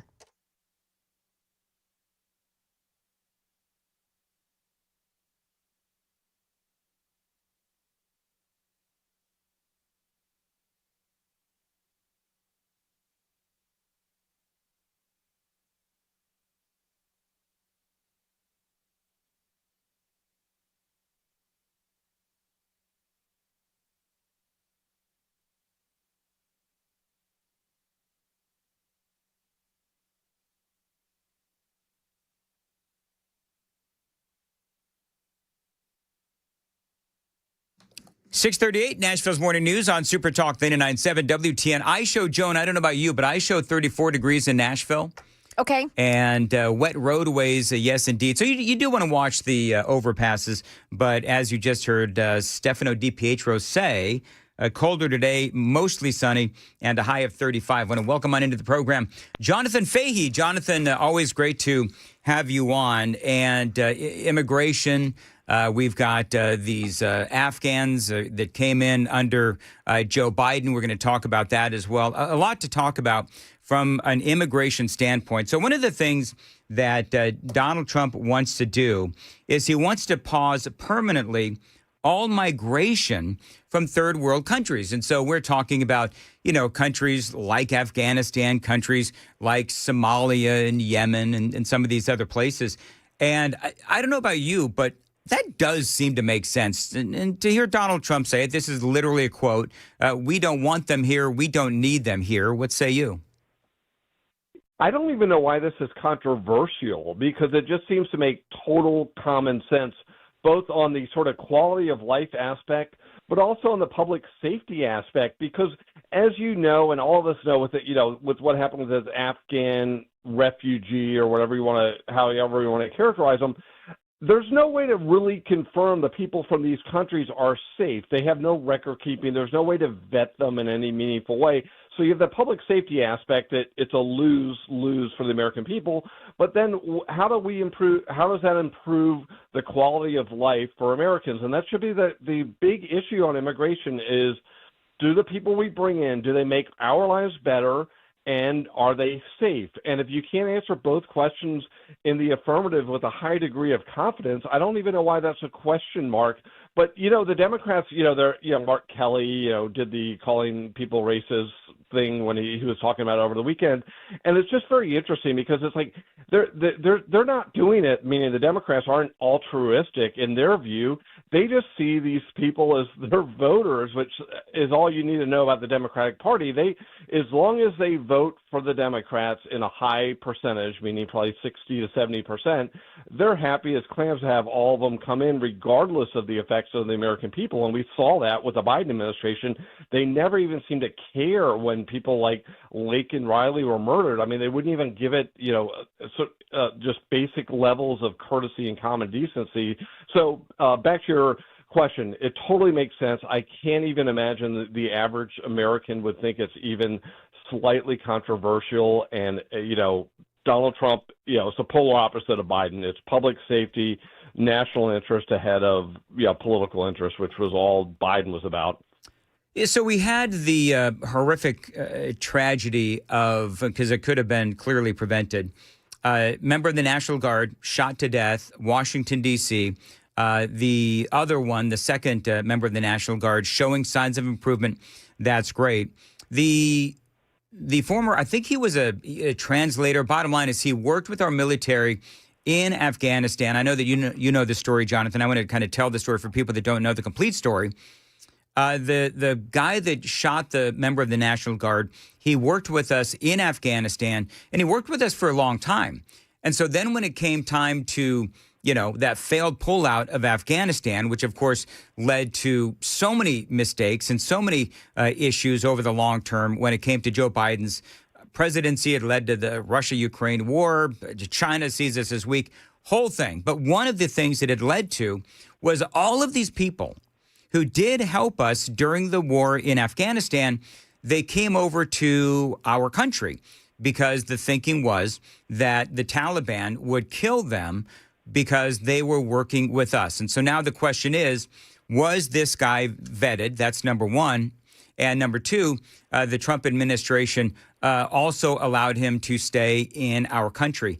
It seems to me, though, that the president and his administration, they're put in this situation where they're set up to fail because we've got all of these people here and we don't know what they're capable of. We don't know what they went through during the war. So there's a number of things that are going on. I'm sorry, long-winded question, but there's a number of things going on. Number one is this guy, for example, the guy that took out the member of the National Guard in D.C., he had PTSD.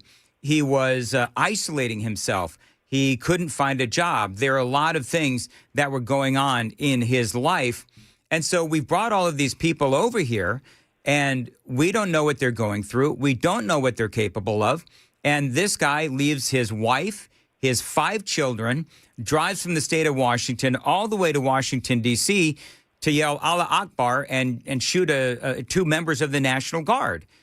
And so, number one, I guess, is they still keep saying, well, we don't know what the motive was. Well, he screamed Allah Akbar. Okay, so that should be a clue. That's number one.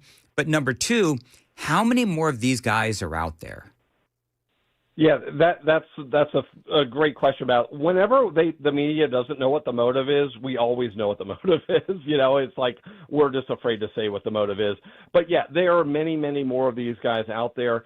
And one thing that's so troublesome about this whole thing is you hear this stuff that the people are vetted or not vetted or whatever. But the bottom line is it really doesn't matter. Like this guy worked for the CIA or whatever. It's like, the reason he was doing it, and no one will ever talk about this, they were paying these people. So these people that were working for us over there were getting paid substantially more than they would be otherwise making. So this idea that they were somehow loyal to Americans, loyal to the American cause is completely laughable. And we attribute all of these amazing qualities to and we do it all the time with every immigrant, legal and illegal. We only attribute the greatest motives and qualities.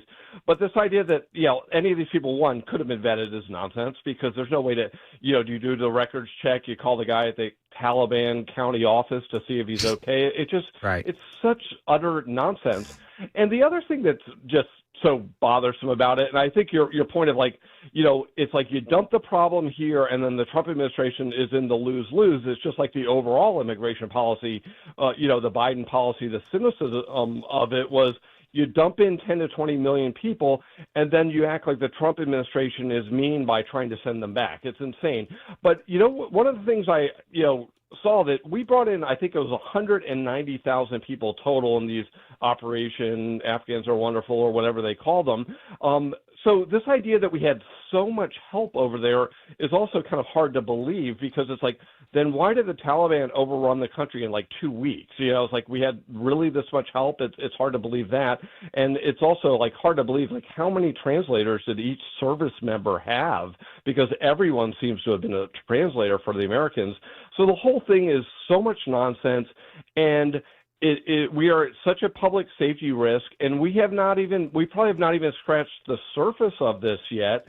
And you have this one person that's maybe the canary in the coal mine of what happened to these National Guard members, but it's going to happen again, and the Democrats are going to fight tooth and nail every effort we make to remove these people, even if we remove them to a third-party country that's not the Taliban. They will fight us on that, which is truly astonishing.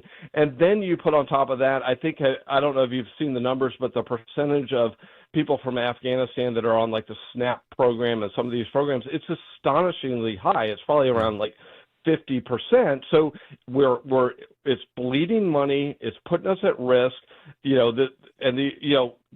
God, love them for the people that really did help us with great motives, but I don't think that means we have to put the American people at risk in perpetuity because of it. 645, Nashville's Morning News. More with Jonathan Fahey straight ahead. Time to check the roads on WTN.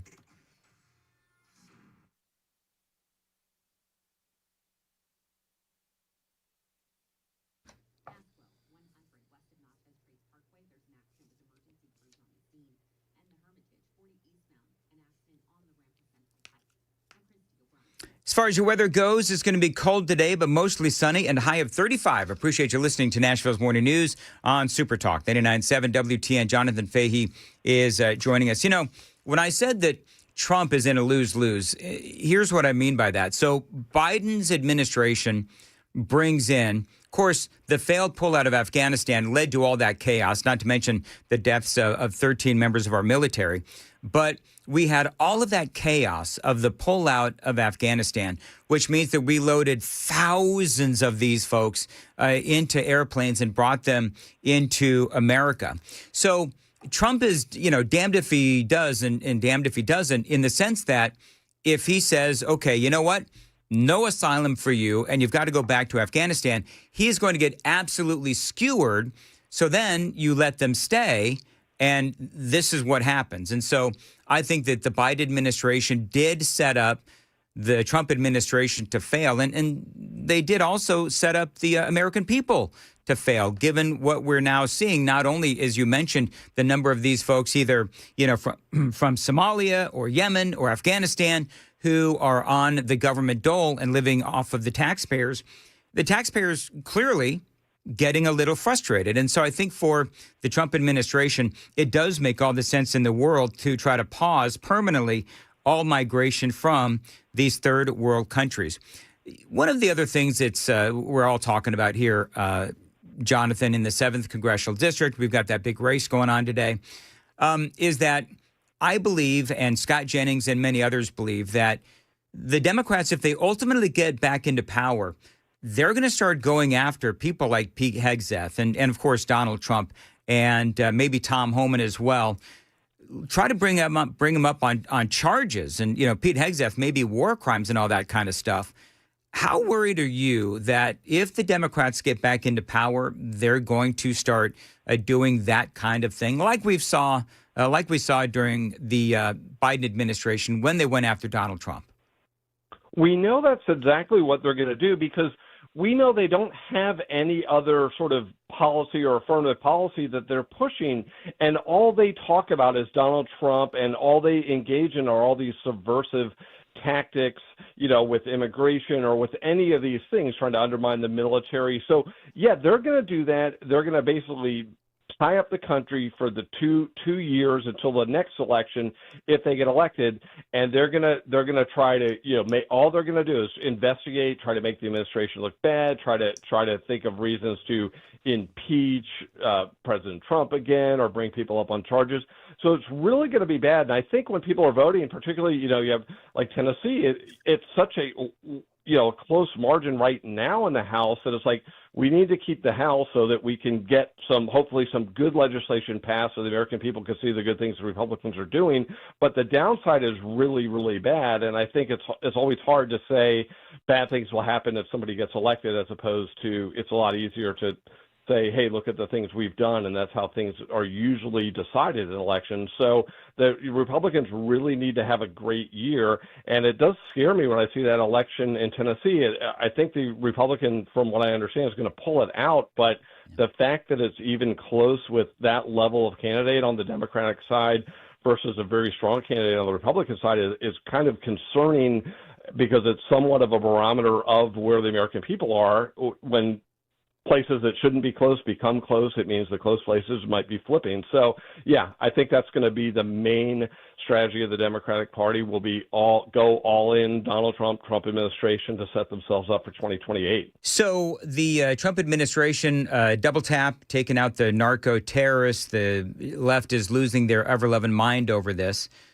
I said this yesterday, I don't understand. If there's something wrong with me, somebody please tell me. But Wasn't the whole point to take out the narco terrorists? I don't. If they violated some international law, okay, but to me, the left screaming about the deaths of these narco terrorists trying to bring drugs into our country, they're screaming about that, yet, as you said earlier, had nothing to say about the death of someone like Laken Riley. It's just disturbing on a number of different levels. Yeah, that's a really good point, because what I don't understand, and I want somebody on the Democrat side to explain how they draw the distinction between what Obama was doing with the drone strikes. Because remember, they killed American citizens abroad with drone strikes in the Obama administration. I think there were several hundred civilians that were killed during it. They were not terrorists. So what's the distinction if we've labeled both groups as terrorist organizations, as Trump has done with these cartels? I want somebody to explain that distinction. And then you go to the Biden administration, did the same thing, and sort of going back to Afghanistan, after Abbey-gate, they decided to kill an Afghan family. I mean, I don't think it was intentional, but remember, as retaliation, they killed the wrong people. They thought they were getting the guys that took out our members of the military, and they killed like a family of 9. Right. So yeah, like, I want somebody, in all seriousness, and it's such a good point that you made, is like, I want a Democrat to just explain that distinction to me, because maybe there is one, right, between that and the narco boats.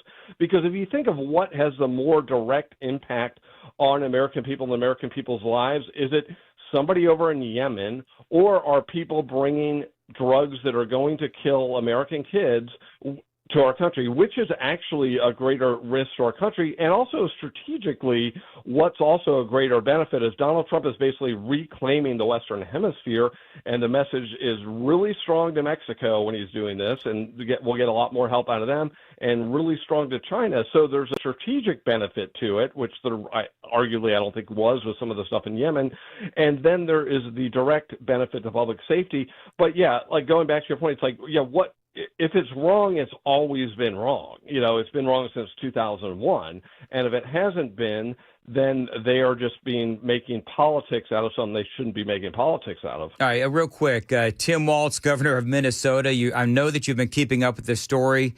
Massive amounts of fraud in Minnesota. You've got immigration fraud. You've also got all of this COVID funding to the tune of billions and billions and billions of dollars going to these Somalians, and some of that money is going off to al-Shabaab, basically an offshoot of al-Qaeda.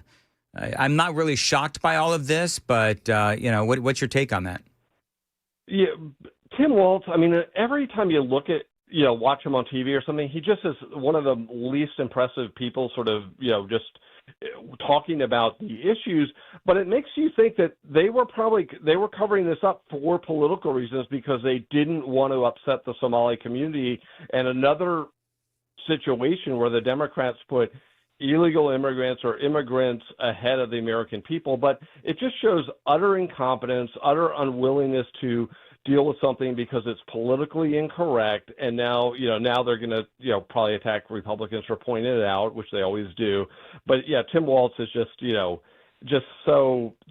he's one of these people that seems like no matter what job he would ever have, he'd give the appearance of always being in over his head. But he really does seem to be that when you sort of view him talking about it. Well, and I would agree with you, Jonathan Fahey. I also believe that Tim Walz, not only is he incompetent, but he's also corrupt as hell. And the local officials in Minnesota, we talked about this yesterday, spoke about how they tried to act as whistleblowers, but they were bullied and shut down by Tim Walz. And always great to talk to you, Jonathan Fahey. It is 6:55. Joan's got the news at 7. Joan. Yeah, coming up here, Dan, we are going to take a look at what TDOT did last night to prep the roads for today's potentially rough commute. And is the Trump administration in hot water over a lethal attack on an alleged drug-carrying vessel? We'll take a look at 7 o'clock on Super Talk 99.7 WTN. Thank you, Joan. Dan Mandis here for DT McCall's. This is a great Tennessee company. They are here for their fellow Tennesseans with great prices, selection, and value. I just bought yet another appliance from DT McCall's, an awesome refrigerator for the garage. And when I need something for the house, the first place I go is DT McCall's. I've been telling you about them for years. They've been helping people out for 4 generations. And if you need it, they've got it. indoor furniture, appliances as well. If it plugs in, they've got it. They've always got specials going on as well to save you money. All you've got to do is go to the front page of their website, dtmccalls.com. They've always got great prices and specials on all the best brands of appliances and furniture, like washer and dryer sets, dishwashers, refrigerators, and a whole lot more. They've been at it for over 100 years with a focus on customer service. And if you buy it, they're going to deliver it for free and haul away the old stuff. You got 5 locations across Middle Tennessee: Carthage, Cookeville, Lebanon, Lafayette, and Franklin. Always online, dtmccalls.com.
Hello there, I'm Joan Jones with your top stories at 7 o'clock. A winter weather advisory for Middle Tennessee has now been lifted, but we did have a cold and rainy start to our Tuesday. Mostly that rain has moved on. Stefano tells us while there is nothing to be too concerned about, some of us will see the temps drop close to freezing as that rain sweeps away from this region. This is where we start to see temperatures, though, drop below freezing. Clarksville, Hopkinsville, Paris. So it's in this northwest corridor of our viewing area where there could be some icy spots on overpasses and bridges. Now, as for what TDOT has already done to get you going this morning, here's Channel 4's Steve Mailing. TDOT told us in a statement that crews have brined all bridges and potential icy areas on interstate and state routes within our region.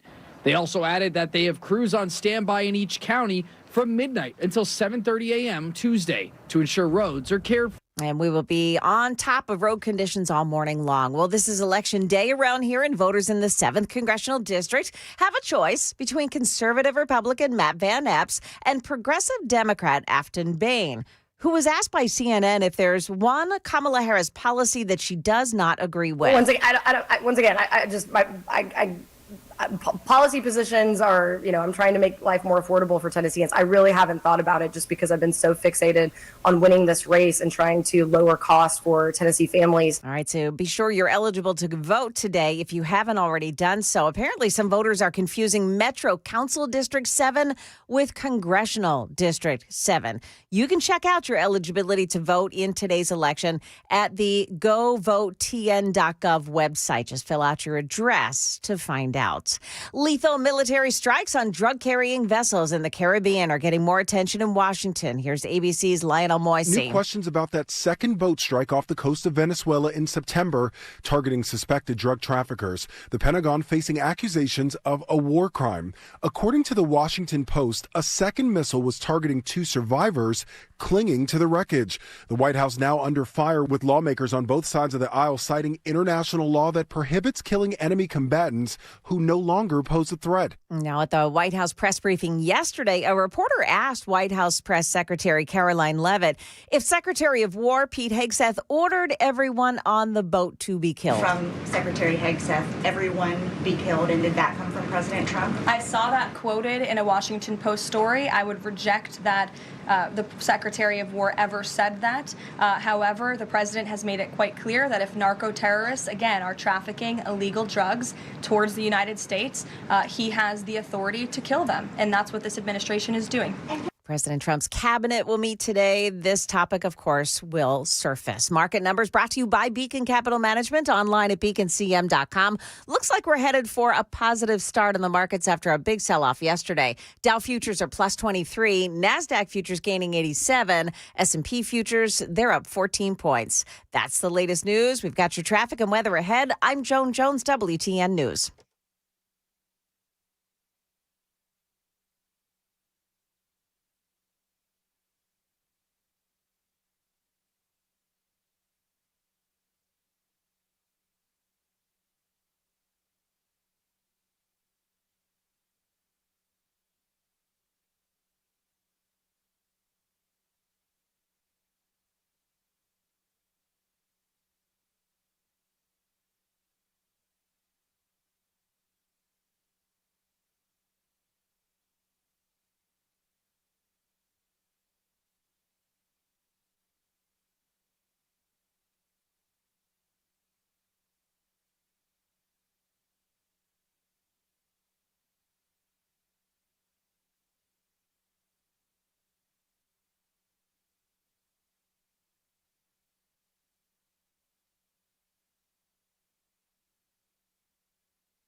Okay, there is an accident south in Nashville this morning. It's on eastbound 24 at the off-ramp to Murfreesboro Pike exit 52. The problem there, a grass fire.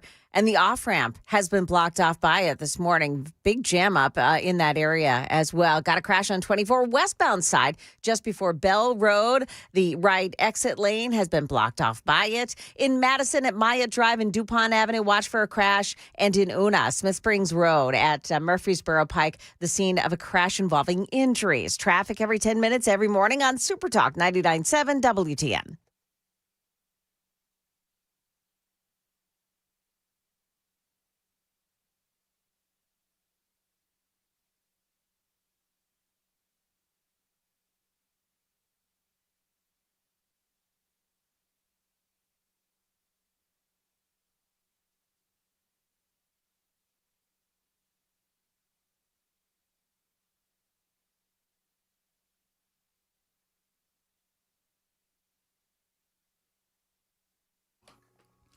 .706 on Nashville's Morning News on Super Talk 99.7 WTN. Good morning to you.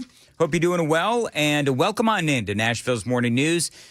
Colder today, mostly sunny, though, a high of 35. I believe, Joan, I have not heard anything regarding ice or slick roadways anywhere, so if you want to go out and vote in the 7th, go ahead. It's a great time to get out right now if your polling place is open. So what I've learned is that some of them are open at 7, some are open at 8, some are open at 9. So you got to check before you go. But they all close at 7 o'clock tonight. Correct. So we're talking to Jonathan Fahey about this lethal double tap where you've got these two guys. I'm not laughing. You got these two guys. Their boat has just been blown up. Yeah. They're clinging to the wreckage, and here comes, and of course they're surrounded, I'm sure, by the drugs that were in their boat. And then here comes a second missile and takes them out. Yeah. And so, again, I said my piece on this yesterday, whether it was Hegseth or it was one of the generals under him. Bottom line is, my opinion is they deserve to die. And somebody brought up this point to me yesterday, and it is a great point. I think you and I spoke about this, Joan, where are they getting these people in Venezuela to sail these boats?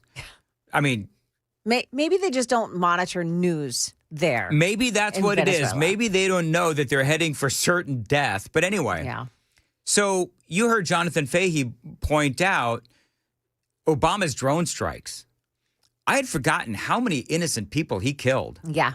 I mean, it's hundreds, thousands, depending on who you listen to. And so the Bureau of Investigative Journalism, they talk about total deaths from Obama's drone strikes, 563 of them, 11,716.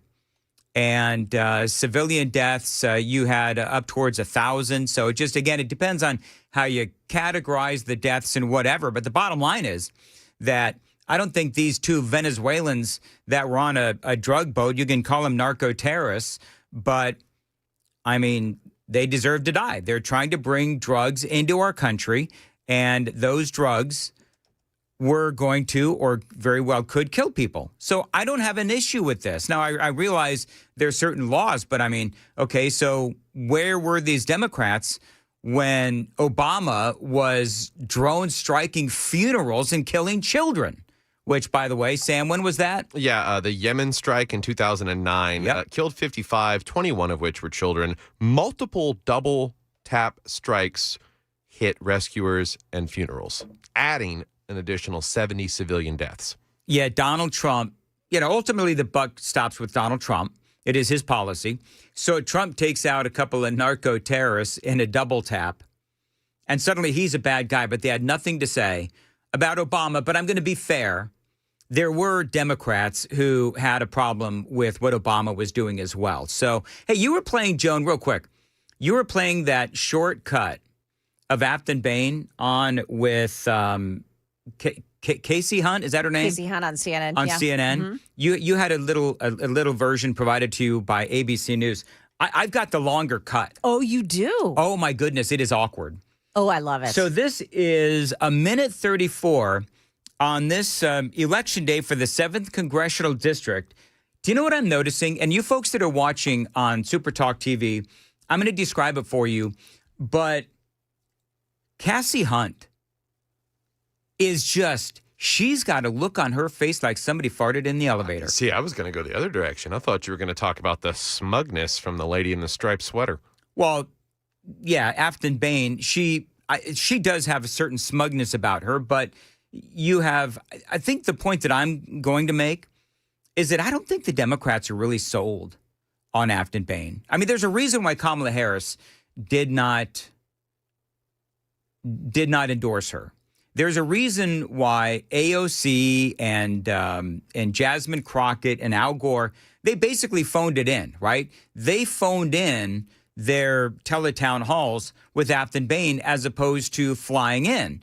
And as far as I know, the town hall with Matt Van Epps, I mean, you had both of the senators there. You had a lot of other folks there as well. Matter of fact, coming up, I've got some audio from Donald Trump. He did not fly into Tennessee. However, you also had earlier this week, or I think it was last week, J.D. Vance was out in Clarksville with Matt Van Epps.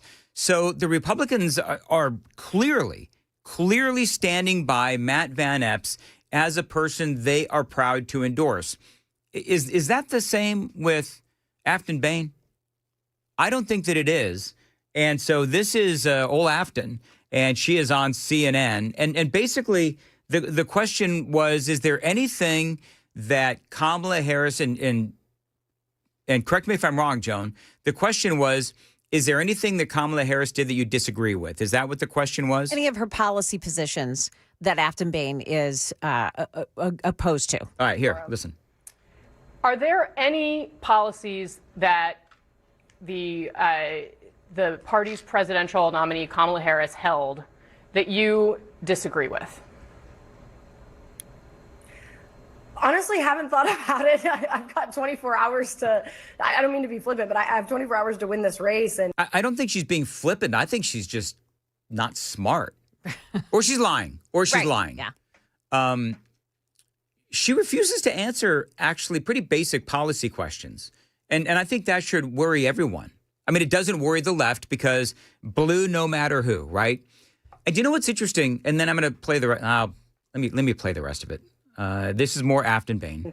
All I've been thinking about is talking to every last voter possible at the doors and trying to make my case as to why I am the best candidate. Once again, this race is close because not only have we mobilized lots of Democratic voters, but there are independents and Republicans that are upset with the chaos of Washington. And Can I just say this, is that she can't look the camera in the eye. This is one thing. Oh, this is super telling. This is one thing that I've noticed about this audio bite, and few folks listening on the radio, thank you. Just so you know, she cannot look the camera in the eye. She's looking off to her left. And I don't know if she is trying to figure out what the heck to say, and so her eyes are just darting around, or if she knows that she's lying. And so she can't look the camera in the eye because perhaps she's a terrible liar. But I mean, Democrats are usually pretty good liars. But that's part of what I'm noticing is she can't look the camera in the eye. Yeah, psychology would dictate that she's literally looking for an answer. Here's more. I want to see someone who will be part of the solution, not part of the problem. But there's no policy you would identify that, again, the party's presidential nominee held that you do not agree with. Once again, policy positions are, I'm trying to make life more affordable for Tennesseans. I really haven't thought about it just because I've been so fixated on winning this race and trying to lower costs for Tennessee families. Healthcare has been a major issue in this race. I got my start as a community organizer, raising awareness about Medicaid cuts to rural hospitals.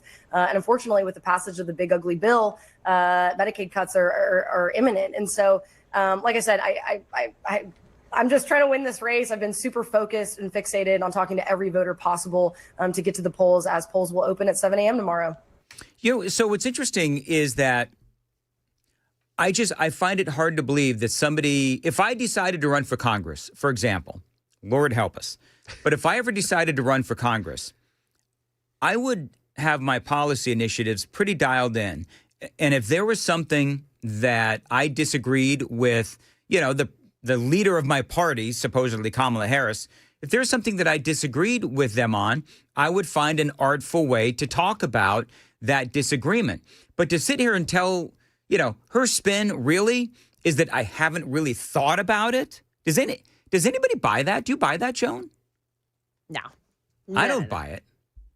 I don't buy it, but did you see what she was doing?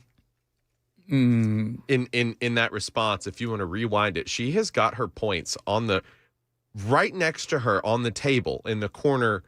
She's looking down out of the corner of her eye every time she goes to answer, just about, to get back to her points that she has right next to her. I'm assuming her computer. I see what you're saying. She's looking down at the lower left-hand part of her desk. Yeah, is what you're saying. Yeah, she puts her tongue in her cheek as soon as she gets asked this question. Once again,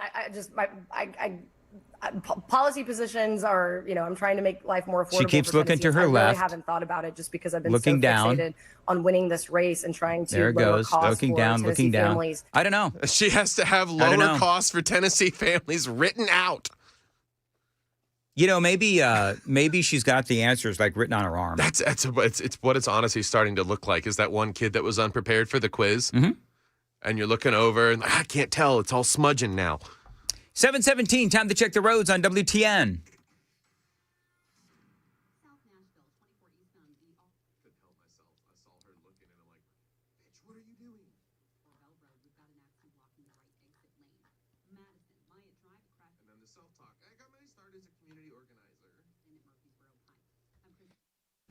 .717 as far as your weather goes for today. Mostly sunny, colder, high of 35, feeling like 30. I think we're about 34 degrees. Roads are fine. Bottom line is the roads are fine.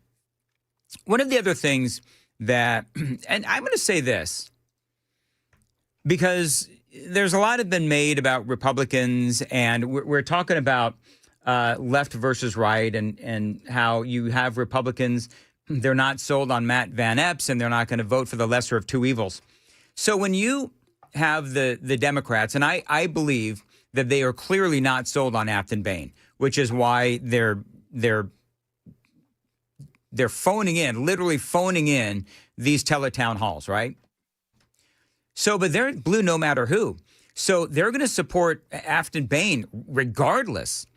I would say this for the Republicans who are not sold on Matt Van Epps, even though I disagree with them deciding just not to vote. At the very least, at least clearly, and we've always said this about Republicans, we have our own minds. And if, by and large, if we're not happy with a candidate to the point where we're not going to vote for somebody, we have an open mind in the sense that we are willing to just say, no, we're not going to compromise our vote. We're going to stay home. And so the Democrats, again, not sold on Afton Bain, kind of sort of lukewarm, sort of embracing her and endorsing her, but not taking the next step to fly all the way into Tennessee to support her. You had Al Gore, and I guess he was on the phone. You had AOC, and that was also, I guess, probably Zoomed in or whatever it was. And you had Jasmine Crockett. She, of course, was also just a big old Zoom call. The shoe closet. Yes, in the shoe closet. That's exactly right. So I don't think the Democrats are sold on Afton Bain, because if they truly felt like they had a chance at flipping this dead red seat, I think that they would actually be here in person in Middle Tennessee. By the way, Afton Bain was out there talking kind of about the issues yesterday. The barrage of negative attacks is a result of the fact that they don't have a plan to address the rising cost of health care.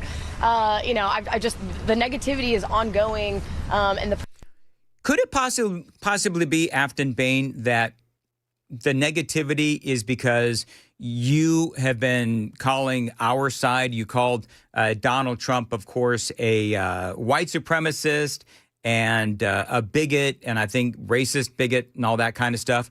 So you have been personally attacking our side for years now.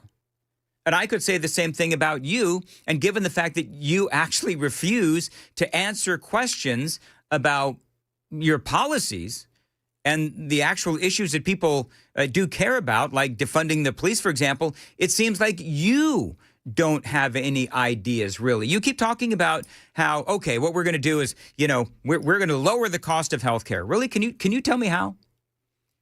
And they'll tell you they want single payer. That's what the Democrats want. They don't have a plan to lower health care. Their big plan is, let's just have single payer like Canada. That's what their big plan is, which, by the way, isn't much of a plan. Personal attacks are escalating because they don't have a plan. And we've said from the beginning, this is a campaign about addressing the affordability crisis in the state of Tennessee, and I have not seen any solutions or remedies from their side. Which is kind of weird because, again, the personal attacks are based on the things that you have said about the state of Tennessee. These aren't just random comments, that people on our side have made. No. We're talking about the fact that she has bullied ICE agents. We're talking about the fact that you hate Nashville. You hate country music, which is your right to hate country music. You talked about how your parents have called Tennessee a God-forsaken state, and you seem to agree with them. You refuse to answer the simplest of questions regarding defunding the police, and you've spoken about the evils of parenthood and how you think that women who have kids are part of the patriarchy that is Tennessee. So these aren't personal attacks. These are reactions to the things, Afton Bain, that you have said, that you have talked about. And by the way, Republicans do have plans for health care. Guess who keeps getting in the way? You're right. It's the Democrats. It is 7:23 on Nashville's Morning News on Super Talk 99.7 WTN. Talking about, real quick, you can go ahead and play that.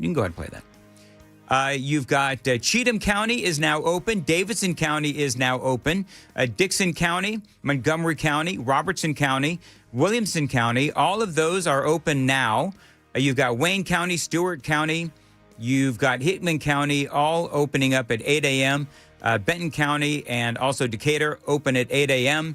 9 a.m. you've got Houston County and Humphreys County and Perry County open at 9 a.m. So, and everybody closes at 7. Get out and vote. 7:23. Jones got the news at 7:30. Yeah, that on more this morning. Also, the latest update on the surviving National Guardsmen after that ambush attack in D.C. It's coming up here at 7:30 on Super Talk 99.7 WTN.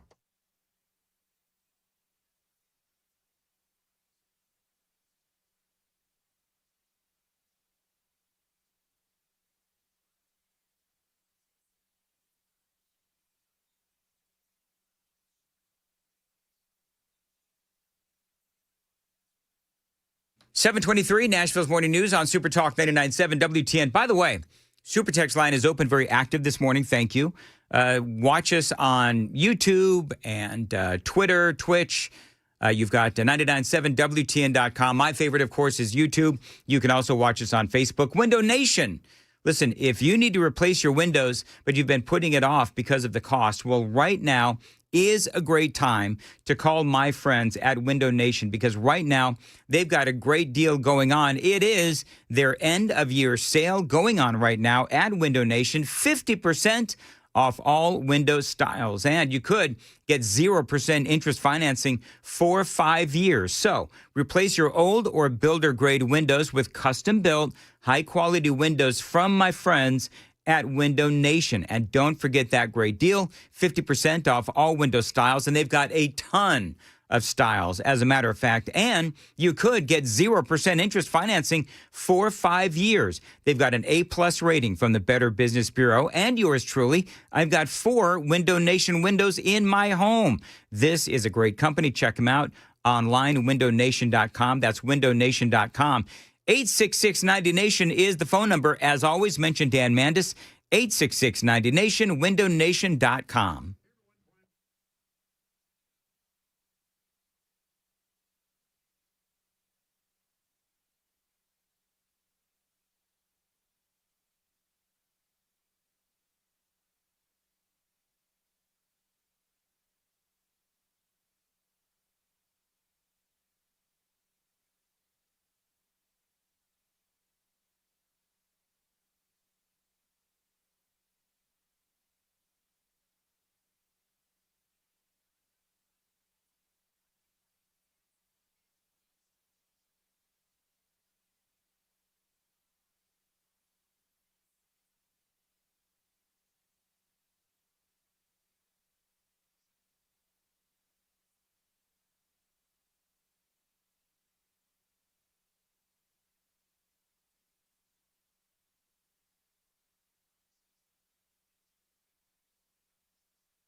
729, Nashville's Morning News on Super Talk 99.7, WTN 4338. Good morning, Dan. What I have a problem with in this situation is that they fired a $200,000 missile at two guys clinging to a blasted boat in the middle of the sea. You weren't here, Joan, but we talked about that. Yeah. It's like it seems kind of inefficient to waste one good rocket or missile or whatever it is on two guys in shark-infested waters. However, suppose they survive. Suppose they grab a good piece of board and they're able to float for a while, and some other narco-terrorist comes along and picks them up and, helps them to shore. Then they're back to being enemy combatants again. Do you know what I've always said, Joan? The only good narco-terrorist is a dead narco-terrorist. I feel the same way about spiders. 7:30 on WTN.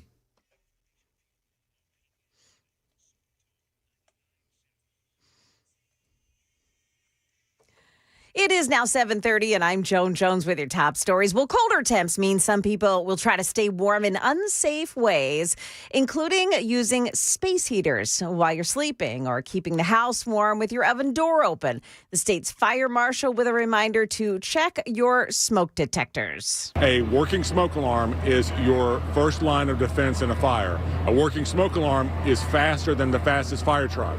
So we urge you, if you're listening to this story, to go check your smoke alarms right now. If you're an older person, if you're a caregiver, make sure that the smoke alarm in that loved one's home is working. That's him speaking there on WSMV4. Now, it looks like this will be the coldest day of this week. Polling places are now open for those in the 7th Congressional District, at least parts of it, where voters who have yet to vote can head to the polling places. 57 of them will be open for today. Schools in the metro Nashville area are closed. The state requires them to make schools available as polling sites. More than 87,000 voters have already cast their ballots in early voting. Well, got an update for you on that second National Guardsman who was shot in an ambush in D.C. Here's ABC's Pierre Thomas. 24-year-old Andrew Wolf, one of the two National Guard members ambushed last week, is still in an area hospital in serious condition. This is a solemn memorial grows at the scene of the shooting for Sarah Beckstrom, who died on Thanksgiving Day of her wounds. The man suspected of ambushing them, 29-year-old Ramanullah Lakanawal of Afghanistan, remains hospitalized and under heavy guard as authorities race to determine a motive. Yeah, that motive, however, was already pretty clear to some. Lakanawal shouting Allahu Akbar as he attacked the guardsmen.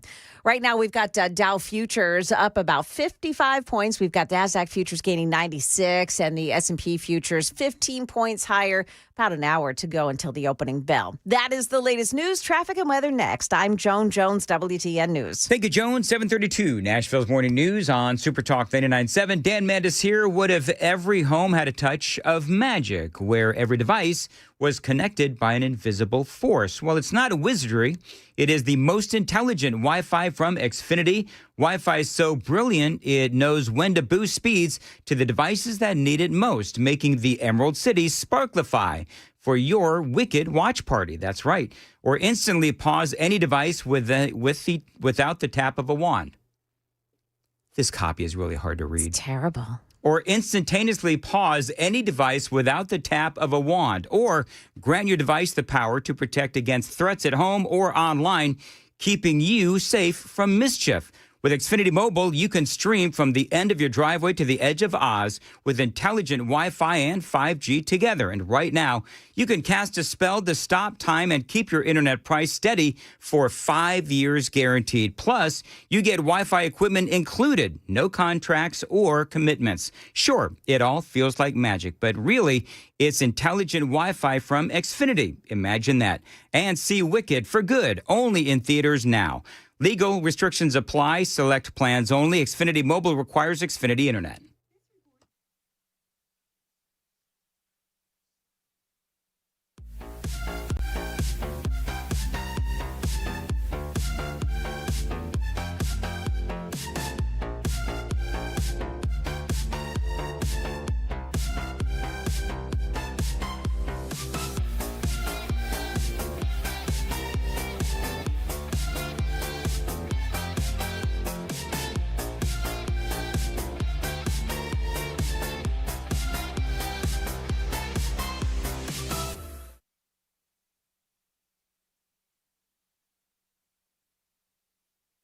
Selling your home can be stressful, but it doesn't have to be. Get a guaranteed offer from Mark Spain Real Estate. There are no showings, no open houses, no stress. Work with the #1 real estate team in the U.S. and close with confidence. Go to markspain.com today.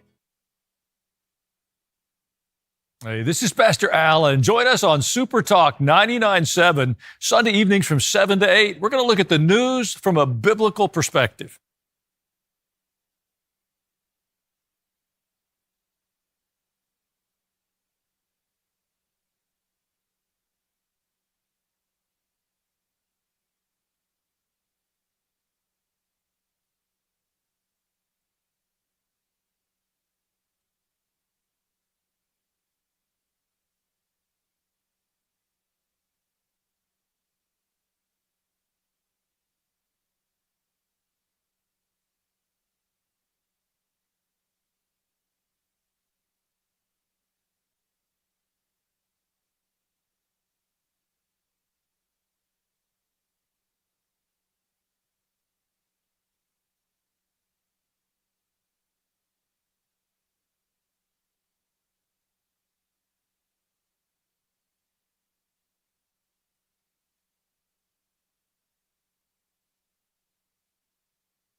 Got a handful of spots that are a mess this morning. One of them is 24 on the westbound side in Rural Hill. There's a crash there at the right lane.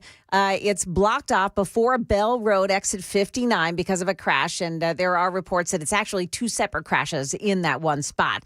Antioch Century Farms Parkway at William Turner Parkway, there's a crash. Another one in Madison that's causing trouble on Myatt Drive at DuPont Avenue. Traffic every 10 minutes every morning on Super Talk 99.7 WTN.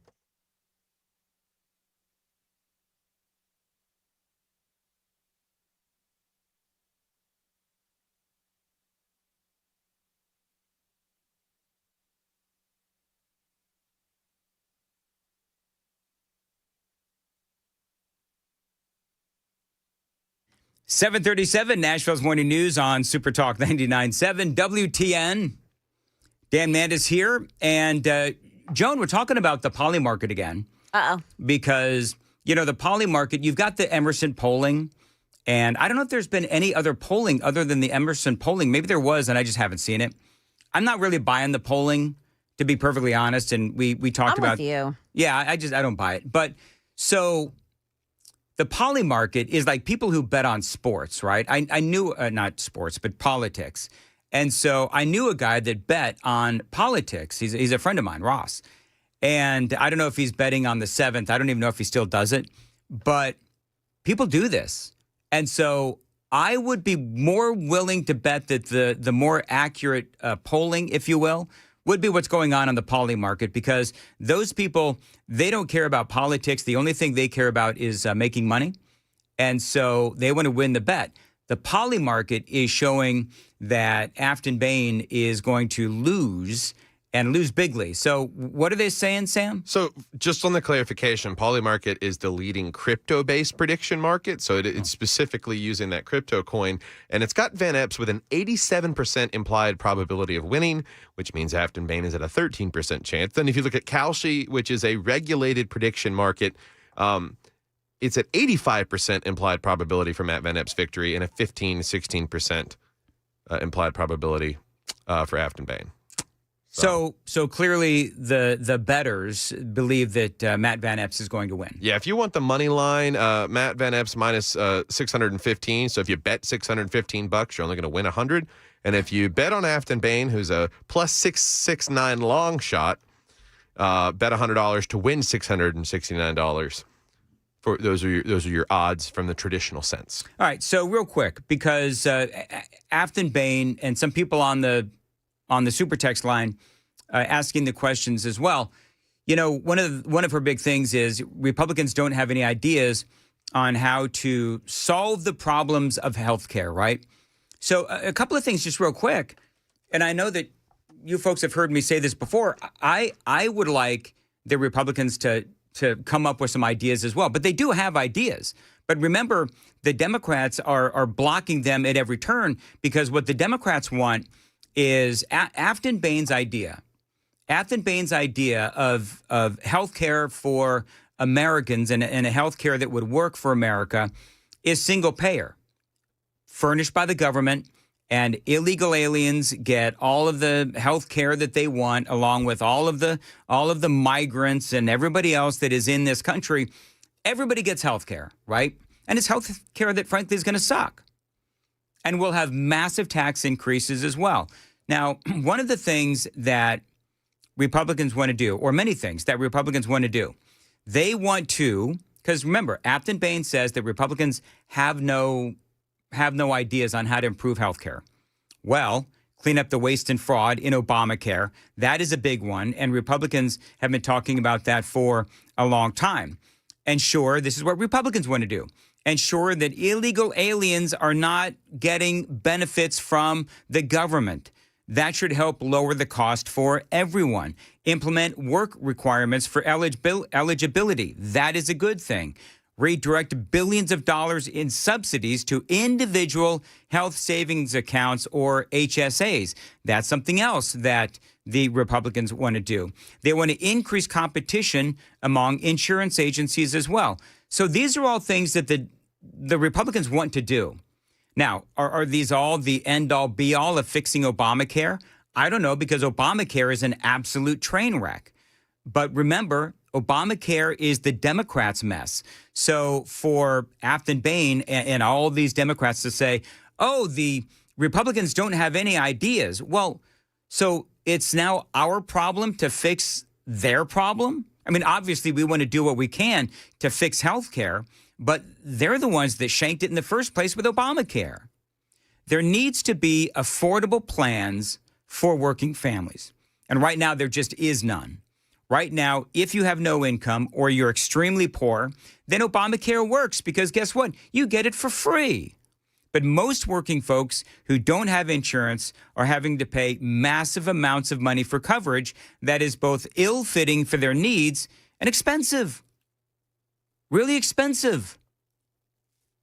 But these are all things that the Republicans have wanted to do and do want to do and are doing. And by the way, don't forget that President Trump has capped drug prices, including insulin. He's also executive ordered drug makers to match the lowest foreign prices across the world to match the most favored nation pricing. Remember all that? So the Republicans want to do and have done and could still do very actionable things that will bring down the cost of health care. But remember, the Democrats, all they want to do, and again, putting aside the fact that the Democrats are the ones that caused this mess in the first place with Obamacare, she wants to continue the COVID-era subsidies. Now, these were subsidies that were placed during COVID, but they were always set to expire. Because here's the thing. The subsidies are masking a broken system. The Democrats are the ones that broke it. So when you see that the rates will go up if the subsidies go away, I understand that is a great talking point for the left, but these subsidies were never meant to be permanent. The other thing is throwing subsidies at the problem doesn't fix the problem of Obamacare. It masks the problem. The problem is Obamacare. And so basically her answer on health care, it's not an answer. Her answer basically is subsidize everything and put everyone on single payer, including, by the way, illegal aliens on these plans. And the big problem that we have with health care, and this is a big problem, is that Congress is so divided on this issue that everything the Republicans want to do, it is impossible to do. Which then brings up the whole conversation about eliminating or nuking the filibuster. The Democrats are the ones that forced Obamacare on Americans. Now they realize it is a complete mess. They've even admitted it.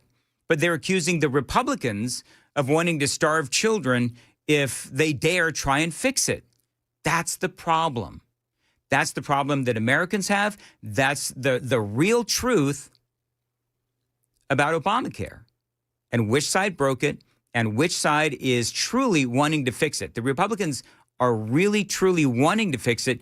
The Democrats are fighting them at every turn. Republicans have ideas. Are they great?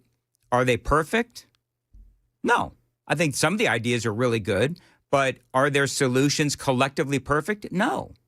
But you're dealing with an imperfect situation. It is a terrible situation. And I don't know for the Republicans if they're trying to fix this, Obamacare, and they're trying to make health care affordable. These are all actionable steps. Kick off the illegal aliens, lower the drug prices, increase competition. These are all very solid ideas. By the way, Pramila Jayapal was part of this whole tele town hall thing that they did yesterday. Also phoning it in. I've got what she has to say coming up next. It is 7:45. Time to check the roads on WTN.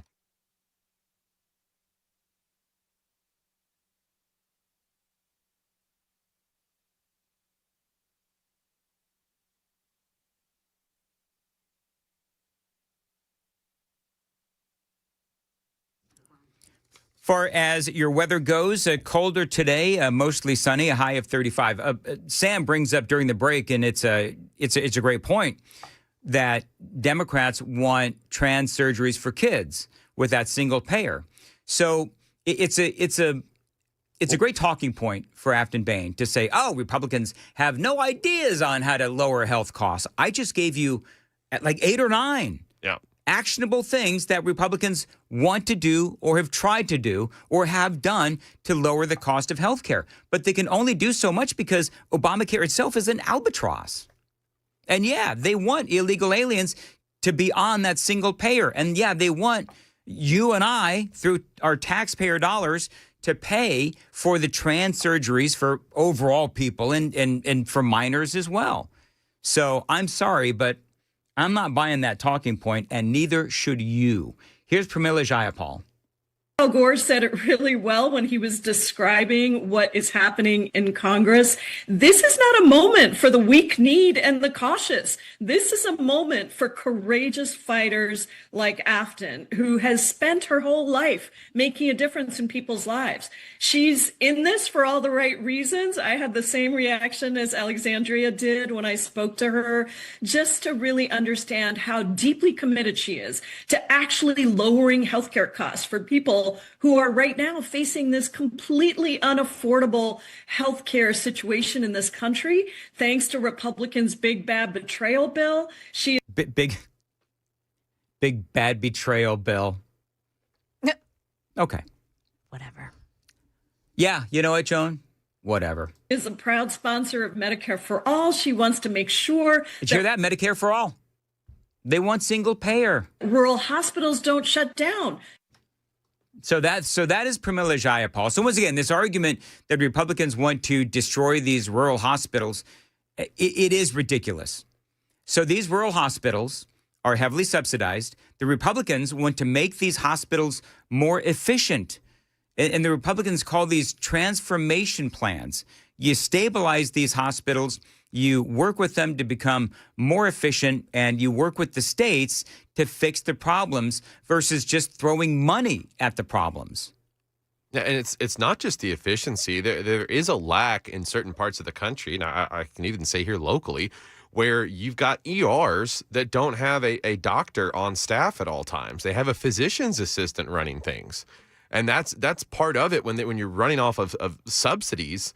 You can't afford, the top tier out in Macon County or out in Henry County or something. I think that the Democrats, and I want to bottom line this because nobody wants to hear me drone on and on about health care, but I get frustrated when this talking point is out there. And I do hear Republicans say that they're not happy with what the Trump administration is doing because, President Trump, in fairness, he did run on repeal and replace, and they didn't get that done, right? They took away the mandates, and that's good. But right now, it is just Obamacare is so woven into our country. I like what President Trump said, which is he says he wants to make Obamacare better. And throwing money at a problem never solves the problem. And by the way, can somebody tell me, and maybe there is one, I'm going to be fair here. Joan, Can you name one governmental agency that actually runs efficiently and runs well? Because that's what Pramila Jayapal and Afton Bain and all of these Democrats want. They want government-funded health care where everybody is on it. And I'm sorry, but if you're going to put the government in charge of, in charge of health care with like single payer, well, then you know what's going to happen. It's going to turn into even more of a train wreck than it already is. Our government couldn't manage its way out of a paper bag. You think they can handle, single payer? No. And have you ever walked into a government-run business that the people were welcoming, helpful, can't wait to get out of their seat to make sure that you've got whatever it is that you need? Ever walk in? No offense to the people at like the DMV. The DMV. Yeah. But, I mean, that is a great example. Having said that, when my husband and I came here to the DMV, we went in and the people were terrific, terrific. Compared to New Jersey, these people were golden. But California's DMV? Holy mackerel. Yeah. Colorado's DMV? Yeah. That's a great point. You have some of these blue state DMVs. Oh, my goodness gracious. They're awful. Yeah. They are awful. You want a place that runs efficiently? Just make them have a boss that they have to answer to. Accountability. All the workers. Accountability. Yeah, absolutely. That's exactly right. I'll say that the people here probably better than in the blue states, but when it comes to the efficiency, I had to drive all the way out to Union City, Tennessee, which is about almost 4 hours west to go get my license as a teenager. It's the only place I could get it for months as far as going to take the test. So if you want your doctor's appointments to be like that, right, just let's go a single payer. Here's more. This is a heavily Republican district, so why are Republicans having to spend so much money there? CNN chief data analyst Harry Enton is here with the details. When I say this is a Republican district, Harry, how Republican? So this is Harry Enton, and they're talking about, obviously, the 7th and some of the things that have been going on in this district and across the country. Is a ruby red Republican district, John Berman. What are we talking about? Well, why don't we just take a look at the past 3 presidential elections in the great state of Tennessee, in the 7th district, in that great state. Look at Trump's margins. In 2016, he won it by 17 points. 2020, 15 points. And then in 2024, Johnny B, takes the cake here. We get Donald Trump winning by 22 points. That's why I say even a close GOP win tomorrow is a bad sign for them, because what we're dealing with is a district that all 3 times that Donald Trump was on the ballot in the general election, he won it by double digits. And last time he broke the 20-point margin barrier. Yeah, I mean, you're talking about up 22. That's why everybody is making such a big deal about this. The hyper focus on this race, as we've all talked about, it's the only game in town. And because it's such a Trump-friendly state and a Trump-friendly district, there's a lot of focus on it. And so, again, Harry Enton from CNN says that Republicans are having to spend a lot of money to protect that seat, which is fine. Republicans have a lot to lose, and the Democrats, really, they're going for broke, right? They have nothing to lose. This is already a seat that has been Republican. It is expected to stay Republican as well. And we were talking about this earlier, that I don't really believe the Emerson polling. We broke all that down the other day. I actually believe that the poly market is going to be more indicative of what is going to happen in the 7th Congressional District. So anyway, I didn't mean to go on to a big, long thing about Obamacare and what the Democrats have done to health care in this country. I would refer you back. A couple of weeks ago, we interviewed, it was really good, actually. We interviewed an expert on Obamacare and health care from the Heritage Foundation. I think we podcast that. And so if you want to find out more information on what the Republicans have done, could do, and want to do, but are being blocked by the Democrats, go check out that interview. It's more than likely on our podcast page. Just scroll down from a couple of weeks ago. It is 7:54 on Nashville's Morning News on Super Talk 99.7. Joan's got the news coming up at 8. Joan. Yeah, wait till you hear what one local teacher has to say about keeping books with sexual content out of the hands of kids. It's going to make you want to wrap duct tape around your head. We've got more that and more coming up here at 8 o'clock on Super Talk 99.7 WTN. Thank you, Joan. 7:54. Dan Mandis here. You know, the weather in Middle Tennessee, it can get crazy, which is why you need a backup home standby generator from my friends at the Generator Supercenter. They are the nation's #1 Generac generator dealer. You can get a free quote and get peace of mind when you have one installed. The Generator Supercenter does feature expert installation and 24-hour monitoring. They're not going to leave you in the dark, and financing is available. Call them 615-879-1952, 615-879-1952. Find them online anytime. Generator Supercenter of Nashville.com.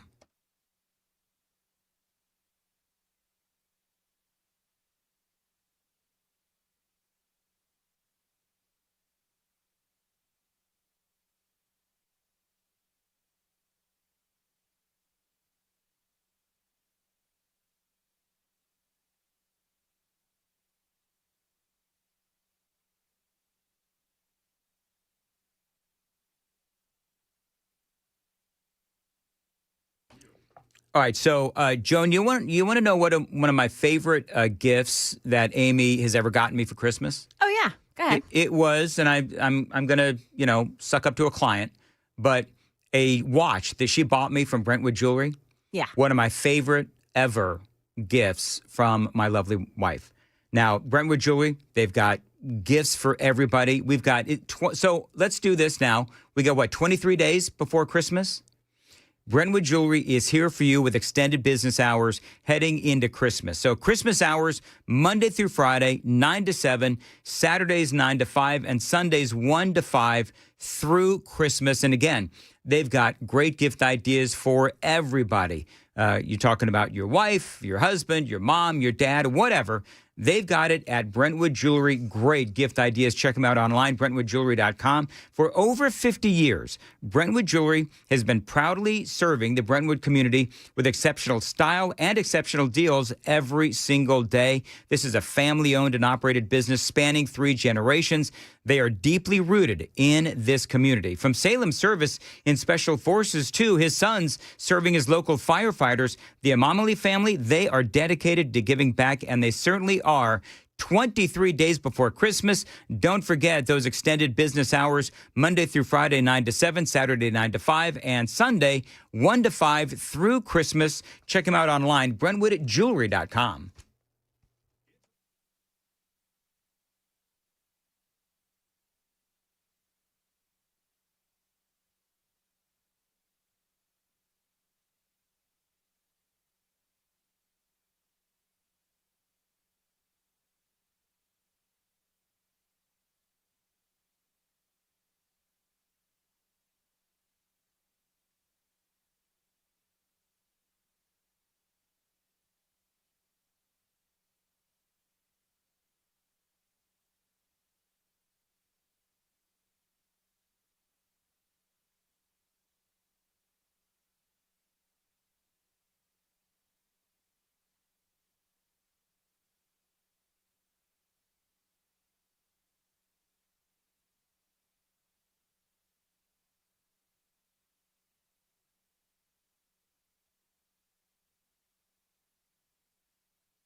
7:59, Nashville's Morning News on Super Talk 99.7 WTN. Dan Mandis here. Appreciate you listening.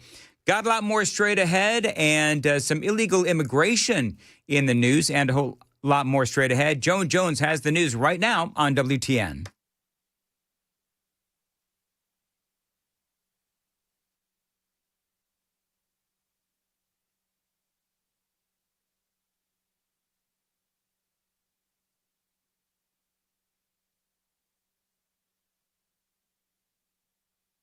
Good morning. It's now 8 o'clock, and I'm Joan Jones with your top stories. A protest by a handful of Rutherford County residents who are ticked off that 149 books, mostly containing transgender and LGBT content for kids, have been yanked off the shelves of local libraries. This woman, well, she teaches kids in Rutherford County.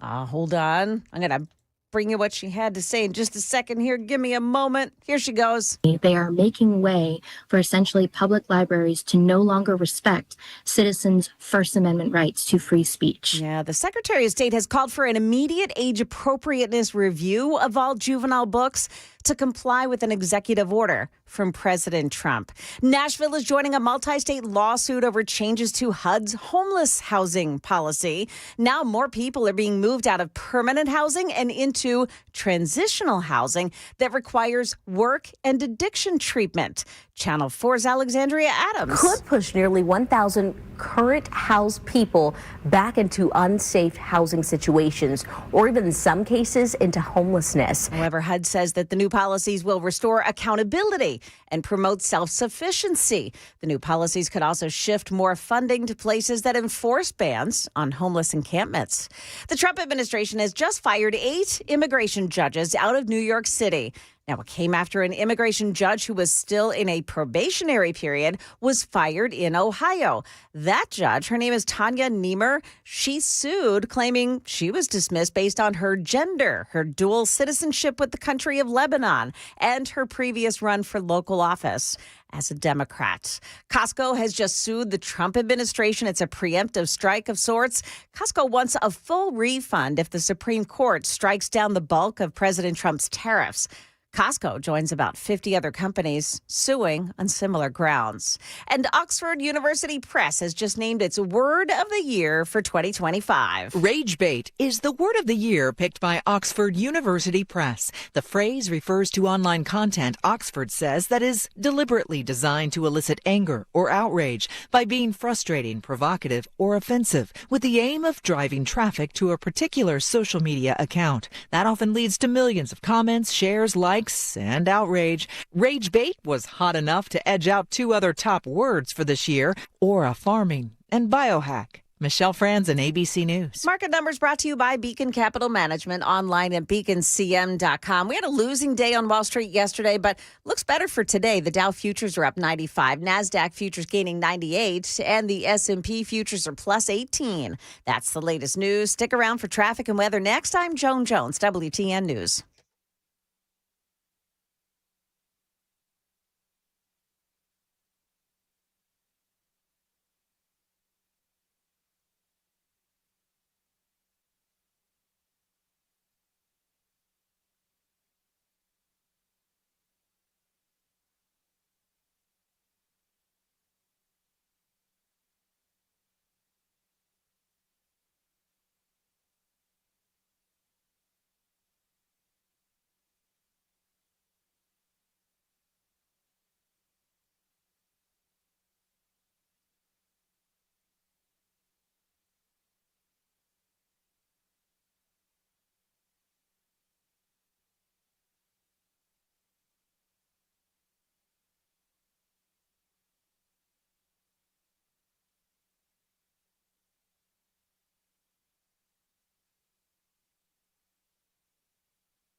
Oh, boy, some problems now. Got an accident westbound 24 in Glencliff. It's just past Briley Parkway South, exit 54. Another one on 24 westbound in Murfreesboro. This one just before Joe B. Jackson Parkway, exit 84.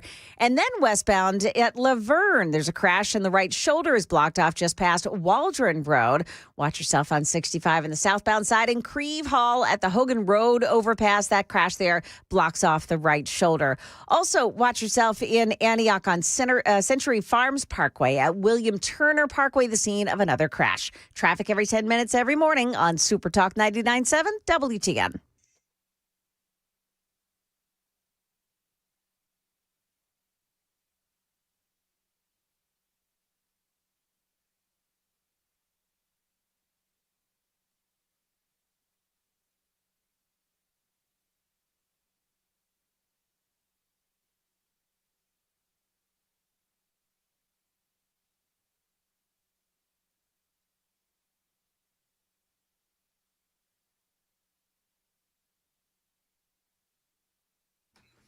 .806 on Nashville's Morning News on Super Talk 99.7 WTN. Good morning to you. It's 8 o'clock. So now I think that, what do we got? Davidson County is open, Joan? As far think that may be as true. Yeah, Yeah. Davidson County and some others are open now. We're talking, by the way, about health care and insurance companies and Obamacare and all that kind of stuff. And a lot of people saying, you ever have, and I'm not a veteran, but you ever have to go through the VA, Dan? You think it's bad? Try going through the VA. I'm not a veteran, so I've not had to go through the VA. But from what I understand, it is an absolute nightmare. And I remember having the conversations when we were talking about the train wreck that is the VA. I mean, this was a couple of years ago now, but I don't know if I had one person tell me a good story about the VA. Yeah, one of my best friends is ex-infantry in the Army, and he had to wait 6.5 months to get a pair of glasses. Good Lord. See, that's what I mean about single payer and government run healthcare. Yeah. But that's what Afton Bain wants. And I'm just, I don't know. And she's all mad about the TVA going private? Is she? Yes. That's another one of her campaign. Well, yeah, the talking point about how we're threatening to privatize the TVA is in the conservative side of things. I was going to say, they've actually not done that yet, have they? No. Privatizing so what she's doing, oh, that's right, Joan, that's right. Yeah. I was so confused about that, where she comes out with this, the little video. Yeah. And about how she's, screaming about, how the TVA is going to privatize. And again, if I remember correctly, I started laughing at her because, again, she's invoking the name of the millionaires and the billionaires. Yes. Of Donald Trump and the Republicans. And it's like, girlfriend, you're the one that had a big schmooze fest with Al Gore. Which is just, and she's a hypocrite. She is. She doesn't hear herself. Do you know what I think, though? I think that this race has brought more people to WTN because I am getting so much hate on the super text line. And I know that there's also some on the YouTube chat. I haven't been on the YouTube chat today, but I know that last couple of days we've had some people that have been, rather snarky, which is fine. I got no problem with snark whatsoever. Someone was, Joe in the YouTube chat, Dan Mandis for mayor. So I don't think it's all negative. Yeah. That's what he said. You don't want me for mayor. You know what I'd do? Mayor of what town? I would, you know what? I would. Petros, Tennessee. Do you know what? I would totally run for mayor of Mount Juliet or mayor of Wilson County. I was about to say, is that a county mayor position? Yeah, like a county mayor. Well, no, I think in Wilson County, where I live, they've got a mayor for Mount Juliet and another mayor for Wilson County. I think they do. Yeah. You'd think that I would know, but it didn't used to be that way. Shut up, Joan. I heard you laughing at that. Your local only politics live there. starts at the state level, right? Not the county level. No. I voted for. I think I voted for a school board thing a while ago. Actually, I don't remember now. Whatever. Let's see here. So, super text line is on fire today. By the way, that's no pun intended, because I'm not talking about, the narco terrorists being blown to pieces. That's not what I mean by on fire. That wasn't a clever double entendre. One guy says, even in World War II, this is TB, even in World War II, and since you cannot shoot an innocence marooned in the water or in the air with a parachute. But what you're forgetting, TB, is that these guys were not innocents. They were, would you call an enemy combatant somebody who is trying to bring drugs into your country? I would. Yeah, okay. Yeah. Right, Joan? Yeah. And by the way, if you want to talk about shooting innocents, TB, I don't know if you're a man or a woman, but TB, if you want to talk about shooting of innocents, then we can talk about Obama and all of the innocent people that he killed with his drone warfare. TB's in California. TB's in California. Explains a lot, TB. I'm just kidding. I'm from California as well. 3042. Dan could be mayor of Whoville. That's what movie is that from? The Grinch, right? That's The Grinch. Okay, very good. On my list, by the way, of things, do you know what my favorite, what my favorite holiday tradition is in my house, my current house? Going to ICE. You ever go to... And get arrested? No, ICE. Oh, my God. Sorry. Do you know what ICE is over at? What's the big hotel? Gaylord Hotel. Gaylord Hotel. Yeah. Do you want to be so funny? Somebody ought to call Afton Bain and tell her that ICE is at the Gaylord Hotel. And have her on all the rest of the Democrats scampering to the Gaylord Hotel. Oh, man. I think the people at Gaylord Hotel won't like you very much. Oh, would that be so funny, though? It would. Hey, Afton. ICE is at the Gaylord. Go get him. She and her girl squad could go and bully ICE, preening for the camera, the whole thing. Whatever. Let's see here. The mayor, Dan, the mayor of Simpleton. It's a song, Dan. Is there a song, the mayor of Simpleton? I've never heard of it, but. Nope. Okay, TB has changed what he's saying now. TB says defenseless. They were defenseless, not innocent. Okay. So, again, so were the people that Obama killed. Obama killed people who were at a funeral. So I don't know. Again, yes, I remember that. Again, all I'm going to say is this, because I don't want to argue, TB. I don't want to argue with you or anybody else about this.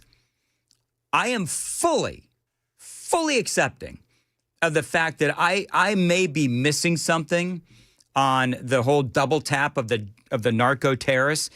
I'm fully accepting that I may be missing something on that from a legal standpoint. And here's the deal, friends. That's for the lawyers to figure out. I am but a humble talk show host. But I'm not going to shed one damn tear for a narco terrorist when you had the Democrats doing nothing but allowing in all of these murdering illegal aliens who, by the way, TB, were killing defenseless women like Lake and Riley. So you can get your all you-know-what in the wad if you want to, TB, but I don't give two craps about these guys, even if they were defenseless in the water. I don't care. And by the way, Venezuela, let's not forget that Venezuela was complicit in all of that because they were the ones that were working with North Korea and China and Russia and Somalia and all of these other nations, piece of crap nations, getting all of these illegal aliens into our country so that they could destabilize America, which is exactly what they did. That's all I'm saying.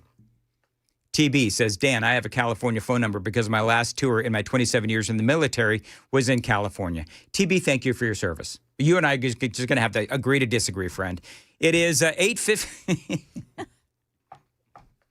Is it 9 o'clock yet? You're all fired up today. Is it 9 o'clock yet? It's not. I got 45 minutes 45 more minutes. Yeah. All right. You know what I think it is, Joan? What is it? I think, number one, is people are also laughing at me by saying my you-know-what in a wad. I don't think you could say that on the radio. Your panties. Oh, my goodness, Joan. What? You can't say that. I think we established early on in our relationship here on the air that you wore tighty whities. Am I right? Yes. Yes. No. Mason says yes. You don't remember that? I remember that conversation. See? It's true. Yeah, it happened. We established that early on because I asked you boxers or briefs. You don't remember this? Well, I don't, but wow, I wear boxers. Why are we talking about this? But no, I don't wear tidy whities. I wear boxers. But why do you care? Do you know what? Was it creepy? Well, no, I'm not going to go there. Never mind. Just forget it. Nope. Just reel it back in. You know what? I'm reeling it right back in. All right, it is 8:15. Time to check the roads on WTN.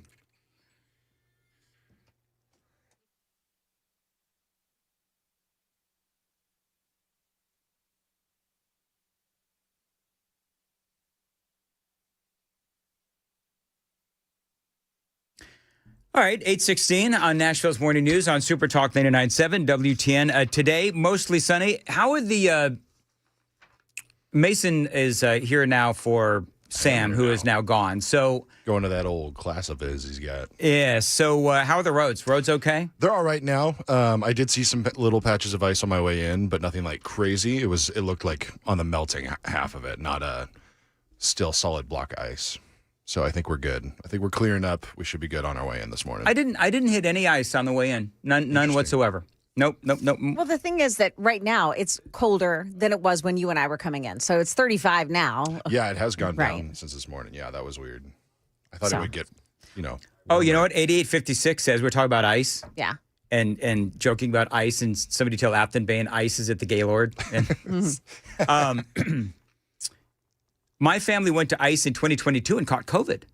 Oh. Do you know what's so funny? And now I'm not blasting the Gaylord or ICE. I love every year. Yes. There's two things that I love to do in Middle Tennessee. Lick the ice. No, I don't lick the. What is wrong with you people today? The rails are suddenly falling off. Joan's calling me out for wearing tidy whities, which I don't.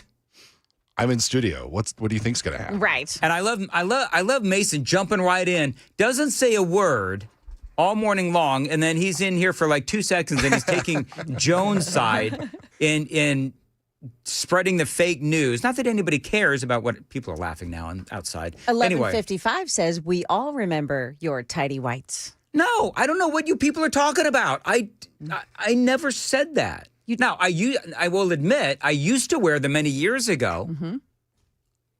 And then I switched to boxers. But I think they're a little more comfortable and flowing. We don't need to know any of that. I think it was the characterization of like Dan, the person that we know, is a tidy whitey guy. But I'm not. Now, why I'm getting so upset about this, I don't know. I feel like I'm being attacked. And can I just tell you, there's plenty of reasons to attack me this morning. I mean, did you hear my Xfinity read? But I've heard the rumors. We all did. But I mean, yeah, you're spreading fake news. Now, many years ago, but I switched, whatever. But there's two things that I love to do in Middle Tennessee. So we talk about, you want to do real quick, just because I'm tired of talking about politics? Your favorite Middle Tennessee. Oh, let's do this real quick. Hey, Mason, take the phones off hold. I need some holiday cheer. And you know what? My bad for yelling at Sam for playing Christmas music. I want to know real quick, what is your favorite Middle Tennessee Christmas tradition? Ooh, that's a good one. I'm calling. I want you to call right now. 615-737-9986. I'm going to tell you my two. My two personal recommendations. Okay. Ice. Yeah. And there's a place, I think it's in Lebanon, and it's called Chad's Christmas. It's off 109. Chad's Christmas lights. Not our Chad, but somebody else Chad. Not our Chad Benson. Okay. Got it. But Chad's Christmas lights. And I've done it every year since I met Amy. And Amy introduced me to it. You drive through. Yeah. And it is it's like incredible. Dude's got like many acres. And he's got his entire home set up as Christmas lights. And it's really gorgeous. So this is not like a company or a corporate. This is a guy. It's a guy. It's a guy named Chad. That's cool. And he picked it up from his dad. It's called Chad's. Yeah. And I don't know what the website is. But 615-737-9986. You know what I want to know? What? the place called Cheekwood? Is that a good place to go? I have not been to Cheekwood. I think it's cool. Yeah. I work there pretty often. Yeah. And so they just finished setting up for all their Christmas stuff. And it looks kind of cool. It looks really good. Like all the basic trees are now glowing orbs of light. I love it. They have Christmas Chad's- ornaments and stuff like that. It's pretty Chad's Winter Wonderland is what I'm looking for off of 109. Okay. By the way, I'm going to prove you wrong, Joan. Yeah, is that right? Yep, I sure am. Do you remember that really dumb story about how somehow my underwear ended up at work on the the stairwell. the stairwell thing? Yeah. Mm-hmm. So if those were tidy whities, how would I know that they were mine? These were very unique briefs. Mm-hmm. That's how I knew they were mine. So you, lady, are spreading fake news because given that story, which was told about 4 or 5 years ago, and people still, for some reason, still remember, I very specifically said those were unique boxer shorts.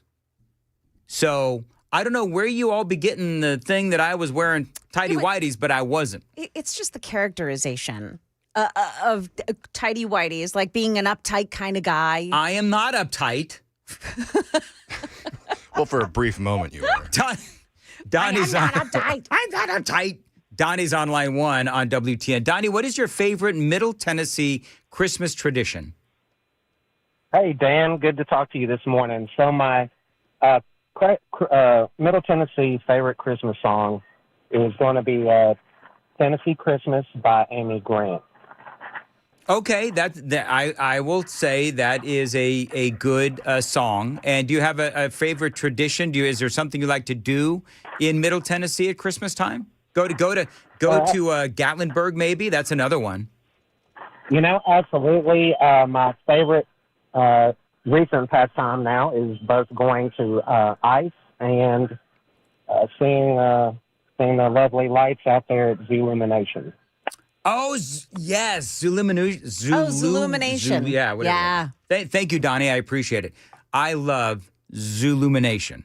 We finally did that for the first time last year, and I had a great time. I've heard it's really cool. I've never had a chance to go yet. Oh, it is stunning. We took, the youngling there. We took Riker, and, we all went. It was freezing, but, man, it was a good time. That's cool. That's cool. How about that sweater Dan's wearing? LOL, 7785. Is there something wrong with my sweater? It's very nice, Dan. It's very festive. It's festive. See, now I'm feeling defensive about everything that I wear. Whatever. All right, 823. Now, so how is... Wow, 7785. The ugly sweater contest isn't usually closer to... It's usually closer to Christmas. Oh, no. I like this sweater. I've got 2 of this sweater. Whatever. You have 2, like in different colors? I do. One's black and one's blue. Okay, good. I'm glad it's not the same color. Right. No, it's not the same color. Shouldn't you do like red and like black and blue are too close together? I look blotchy in red. Oh, okay. I look, because my forehead gets blotchy. I don't know why, but it does. And so when I wear red, it makes my head look actually more blotchy, which is why I don't wear red. Yes. We could take care of that with a little makeup in the morning before you go on the air. Girlfriend, I can barely shower and brush my teeth and get in here. So no, I'm not going to spend 2 minutes putting on makeup. And with me, it'd probably take 5. And I'm reasonably certain you don't want to spend your valuable time. Oh, no. Putting that, what is it you'd have to put on my head to make it not shine? A little powder. A little powder. Right. I'm not going to powder my head. By the way, I'm saddened that more people didn't call with their Christmas tradition. I had one call, Donnie, and he kind of shanked it because he started talking about Christmas music. But I'm sad more people didn't call with their Christmas traditions. Oh, did you know that Chad's has cabins you can stay in? Do you know, I saw that. Wow. I didn't know that. That's pretty cool. I'm going to have to check that out. Yeah. I'm serious. I love Chad's. It is one of my, I'm 50, almost 58 years old.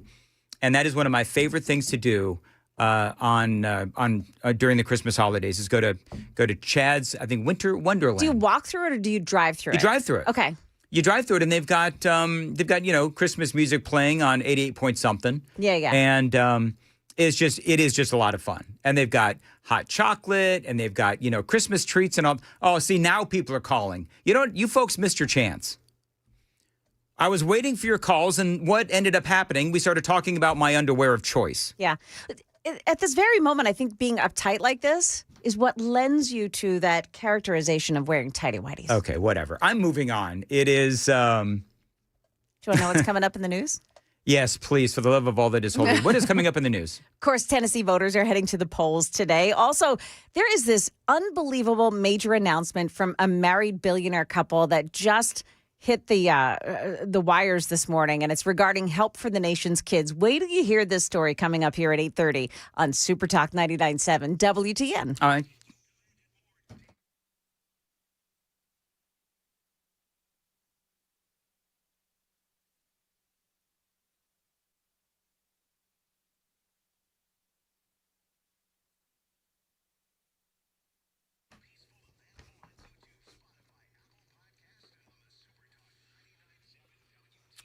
USS, United Structural Systems. I've been telling you for years about United Structural Systems.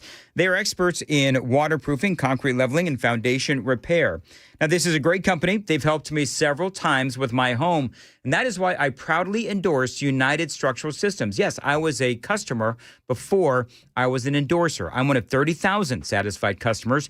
Listen to this recent review on Google. Guy says that USS, they were highly professional. The crew was phenomenal from start to finish, and they treated his home as if they were working on their own. And he does give United Structural Systems 5 stars all the way. USS, they're not going to charge you for any unnecessary repairs, and you won't pay a dime until the work is done and you're a satisfied customer. Now, they can help you with anything, really. Basement and crawl space waterproofing, basement wall stabilization, and foundation repair.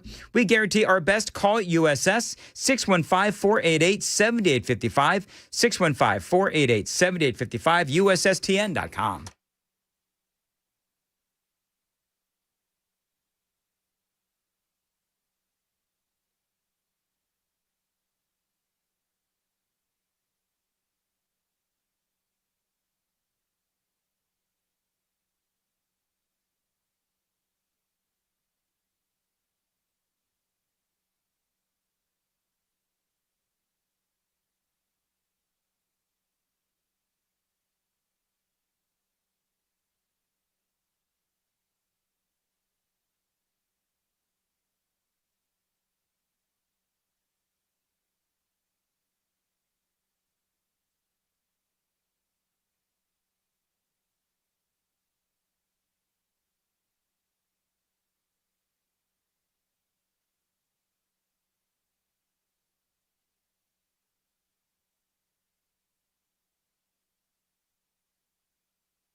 All right, so I've got a great idea for you or your loved ones for Christmas. Of course, we are 23 days away. What about some self-improvement from my friends at Contours? Now, right now, they've got a great deal going on for listeners to my show. They are offering you a great deal, a belly buster special and a facial, both featuring, of course, red light technology, both for $149. Now, that is a great deal. Of course, you know, I've been talking about the Belly Buster Special for a while now, again, featuring that red light technology from Contours. You're going to lose a couple of inches across the middle. And those facials can help you with those fine lines. So check them out. Call right now. The first 10 callers get that special, 615-236-9960, 615-236-9960. You can get that Belly Buster special and that facial, both for just $149. You are going to save a ton of money with my friends at Contours. They are masters of that red light technology, and they can help you. They can help you in a number of different ways. Find them online, contoursllc.com. That's contoursllc.com. And find them again online, contoursllc.com, 615-236-9960, 615-236-9960, contoursllc.com.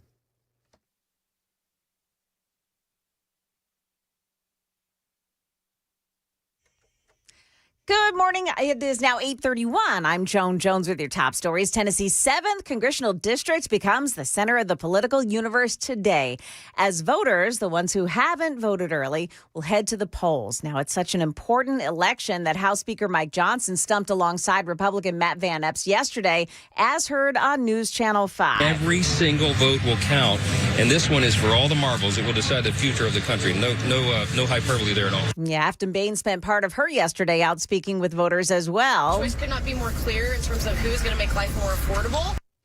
She got support from Kamala Harris, AOC, and Al Gore, but none appeared alongside of her on the campaign trail. Now, polls opened at different times in different counties this morning, some at 7 o'clock, some at 8. Some others will still open at 9 o'clock this morning. All will close at 7 o'clock tonight. Now, you can check your eligibility to vote at govotn.gov. More than 84,000 voters have already cast their ballot in early voting. Check this major announcement today from billionaire couple Michael and Susan Dell. You know them as the founders of Dell Technologies. This is really exciting. Absolutely. It's a very special moment. Yeah, they've just announced that they're giving $6.25 billion for American kids. Now, this money is going to enhance the Trump accounts. They'll begin next year for U.S. citizens born from the beginning of 2025. Trump accounts will be seeded with $1,000 from the government. The Dell's money will put $250 in accounts of the kids who were born before January 1st of this year, but who are still under the age of 10. You see what happens when a child gets even a small financial head start. Their world expands. The real power of these accounts is that anyone can contribute. Parents, relatives, friends, everyone can help shape a child's future. Now, the Dells are hoping that other major philanthropists will do the same and pledge funds for our nation's kids as well. More than $6 billion. Market numbers brought to you by Beacon Capital Management, online at beaconcm.com. We've got Dow Jones Industrial starting up 86 points here. The S&P 500 index is plus 21. NASDAQ is gaining 115. That's the latest news, traffic, and weather next. I'm Joan Jones, WTN News. Thank you, Joan. Dan Mandis here for Stoltz Co. Now, listen, this is a great Tennessee company. They do continue to grow and expand. You know, they do build pole barns at Stoltz Co. And that these pole barns, they can serve as a garage, an event space, an equestrian building, even barn dominiums. Now, you can live in these pole barns. And these days, those barn dominiums, they are new. And yes, they are improved. Stoltz Co. is now offering you turnkey options. Now, that means that they handle the design, the construction, and yes, the amazing finishing touches as well. You turn the key and you are home. Stoltz Co. Now, your new pole barn from Stoltz Co., as I said, it can be used for anything. So if you've got some land that needs a building for whatever you want, call my friends at Stoltz Co. 615-622-5992, 615-622-5992. You can also, by the way, find them on Instagram and Facebook to see examples of their incredible work around Middle Tennessee. STOLTZCO, stoltzco.com.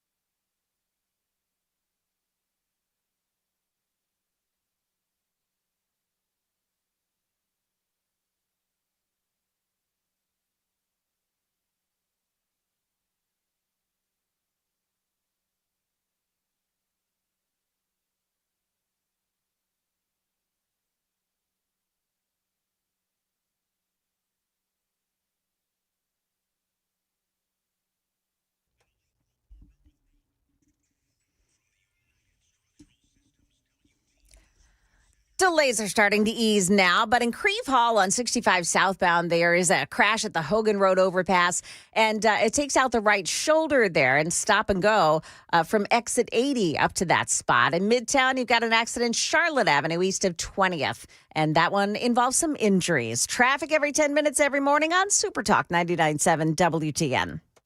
But a lot of these protesters are paid. There's a story, Crowds on Demand CEO, 400% increase, surge for requests for paid protesters. Yep. Protester requests have increased 400% since President Trump announced the federal takeover of D.C.'s police department. No, none of this. I mean, we've seen this time and time again, where they've got all of these different protests, and it goes on. I swear it feels like it's every couple weeks they've got another protest going on. It is time to unite, not to fight each other the way they want us to do. And they keep offering, looking for people to protest. And I don't think there's this groundswell of anger that they're trying to convince the American people that there is.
$8:40.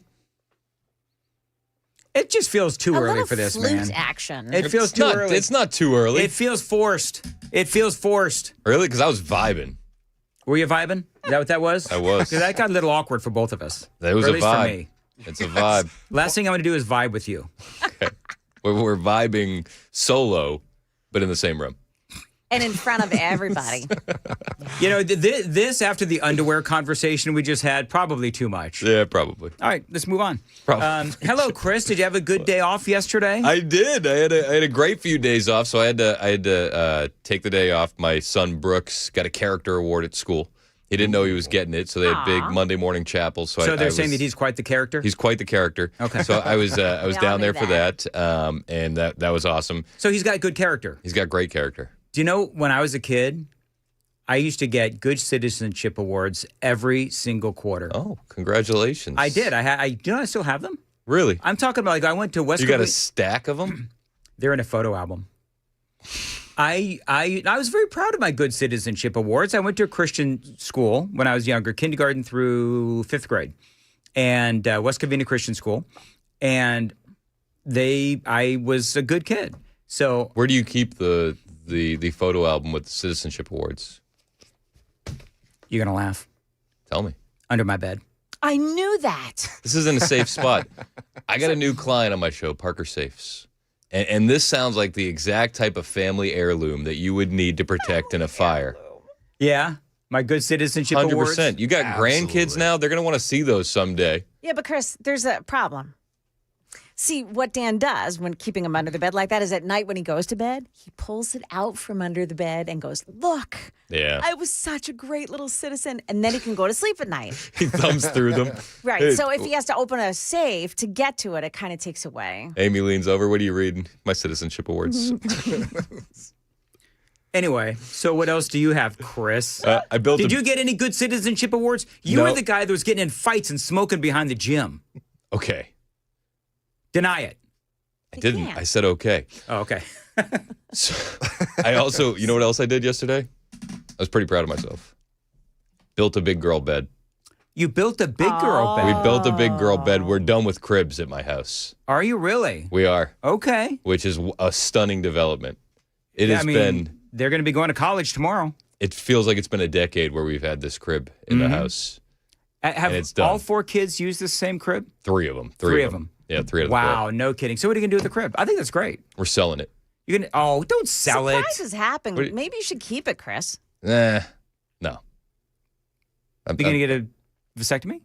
No, absolutely not. Why would I do that?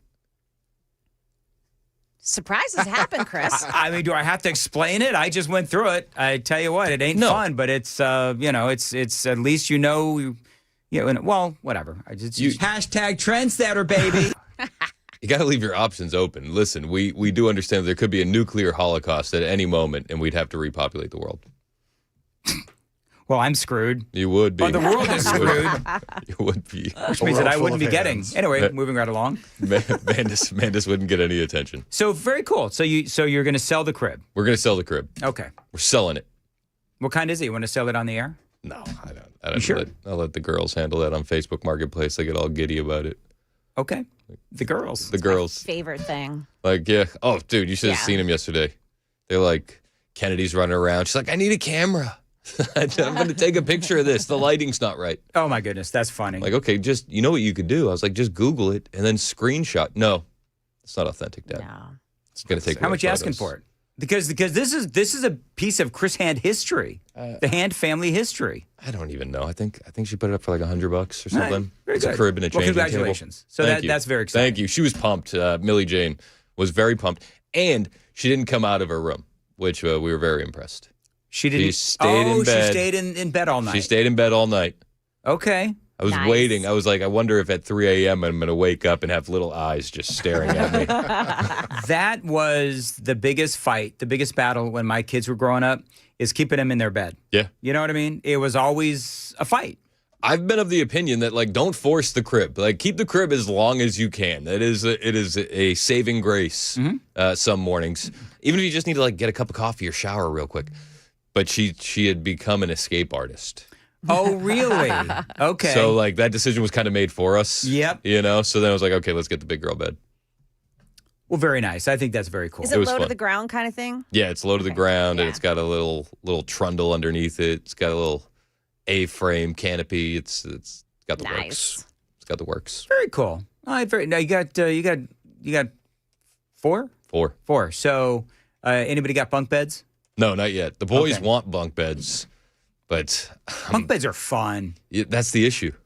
Oh, It okay. would be too much fun, and I crawling would. up, jumping off. Yeah, I see somebody trying to jump off the top and do like a frog splash on the other brother. My brother and I Definitely did that. because we had bunk beds and we were living in a very small 1,000 square foot townhouse when I Okay. was growing up. That's what I grew up in. 2 bedrooms. So mom had one and me and my brother had the other. We fought over that top bunk because we both wanted to be the top bunk. You know how we decided who was going to get the top bunk? I got thrown off. Oh, no. My brother said basically, he's 2 years older than me. And so he threw me off the top bunk and he said, come get it. And I tried and he threw me off again. And I was in the bottom bunk for the rest of my... He made the decision for you. Yeah, he sure did, which is fine. Which is fine. That's how it's supposed to be. Mm-hmm. Little brother's down low.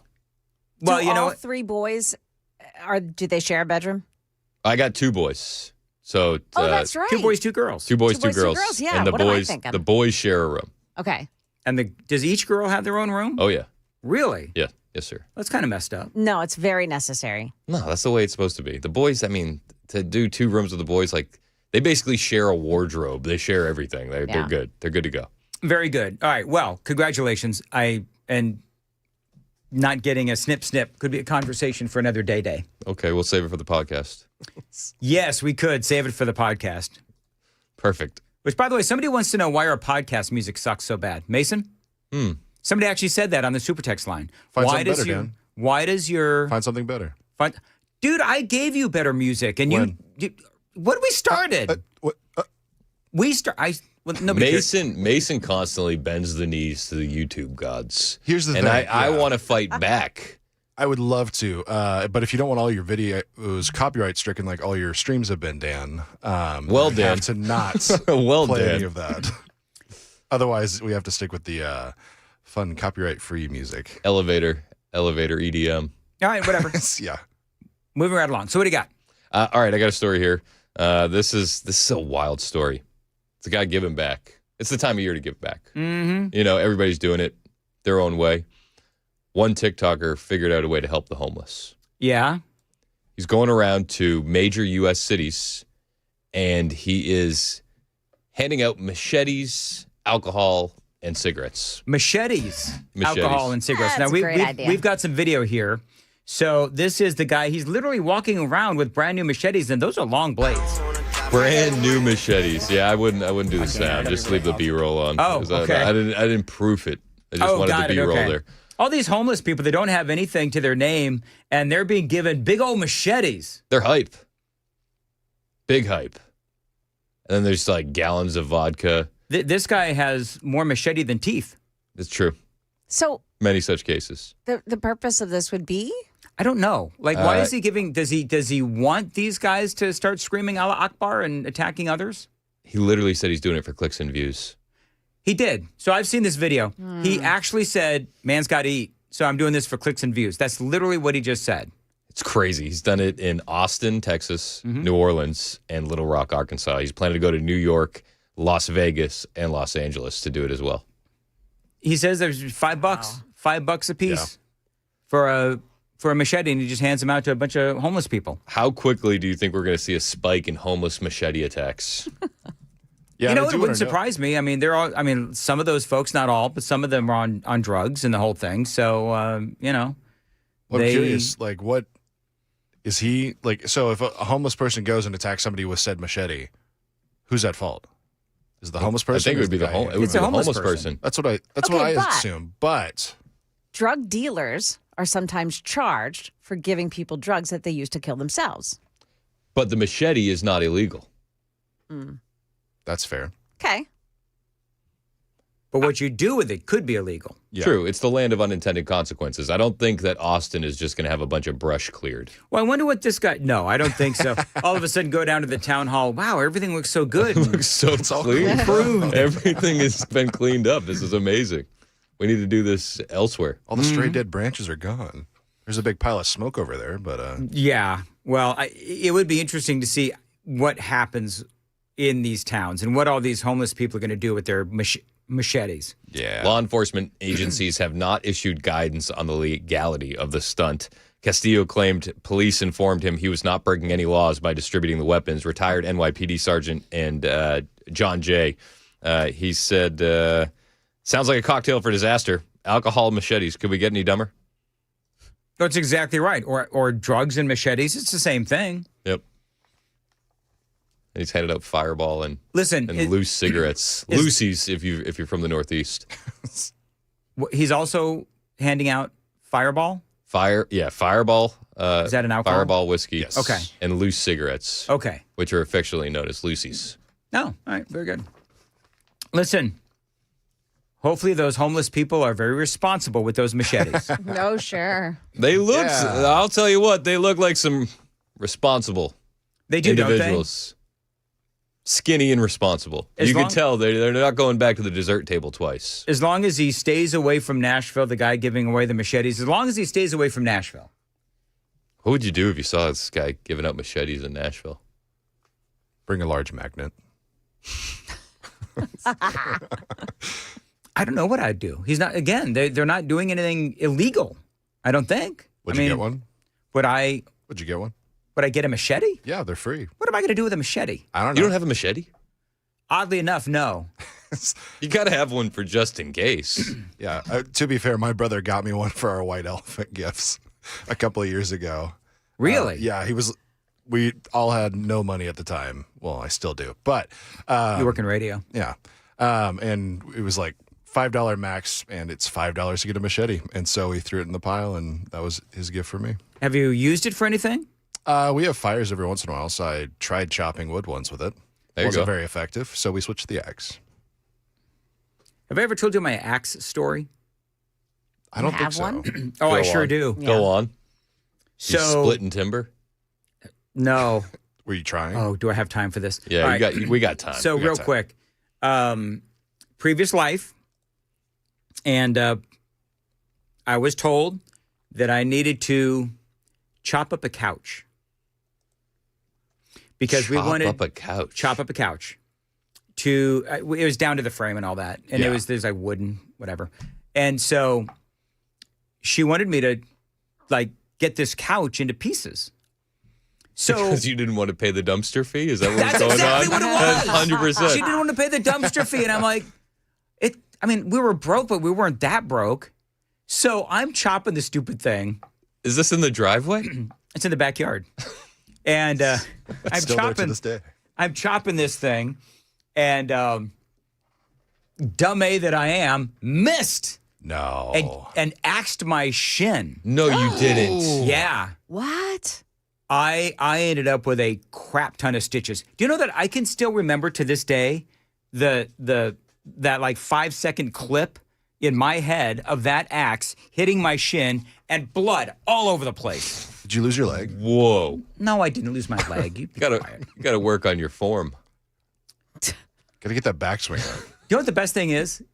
So You have enough money now to hire somebody to carry the couch out? I told my mom the whole thing. You know what my mom said? Oh God, it was so classic. My mom says, "Why'd you do that, honey?" So I don't know, Mom. I was bored. That's when she was drinking. That's Anyway. so good. Yeah, blood all over the place. And by the way, so the funny thing is, and so then the joke became, we could have avoided, because I didn't have health insurance at the time. Oh my gosh. no. So the $50 to throw the couch out of the dumpster versus the $1,500 to get your leg stitched up. Oh, it was an emergency my room visit. It gosh. was stitches. It was local anesthesia, whatever it was. And worst of all, an earful. Oh man. I never, in my family, I've never lived it down. My family still talks about the time that I chopped my leg off, which is stupid, but whatever. Now your extended radio family also will never let this down. You know, when Matt Van Epps brought that axe in the other day, Yeah. I was actually thinking about that story. You had PTSD? PTSD. Because that was the last time I handled an axe, was when I chopped my leg off. And here I am, 30, 40 years later, and we got to wrap this up. Was it a love seat? It was something like that, but it was something. It was some sort of piece of furniture. I don't remember exactly what it was, but she wanted me to chop it up so that the people would take it. Yeah. It's awesome. No, it wasn't. Anyway, real quick, what's coming up? Joan, we got to skip your tease. What's coming up? That's fine. We got Matt Van Epps joining the show at 11 a.m. Very excited to talk to Matt. Election day in Tennessee. We'll also talk about President Trump calling Tim Walz a retard on Thanksgiving and why I don't think it's that big of a deal. 8:55, Nashville's Morning News. Dan Mandis here. The Big Daddy Trump special from the Wellness Institute of Nashville. $12 for a comprehensive exam, x-rays if you need them, well-explained diagnosis, and that first treatment, all for just $12. Now, that phone number is 615-246-5009, 615-246-5009. Again, the Big Daddy Trump special. Now, if you've got back or neck pain, sciatica, slipped or bulging herniated discs, they can help you with their state-of-the-art non-surgical spinal decompression therapy. No surgery, no spinal injections, no painkillers. 615-246-5009. $12 is going to get you that comprehensive exam, x-rays, that well-explained diagnosis, and that first treatment. Find them online. The Wellness Institute of Nashville, painisbad.com.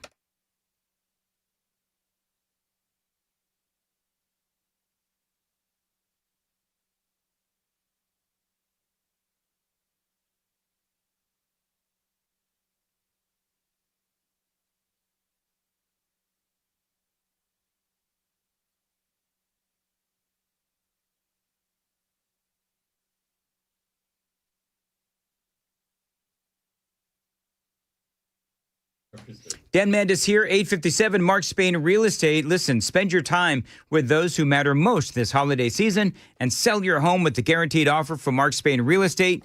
No showings, no open houses, and the best part, no stress.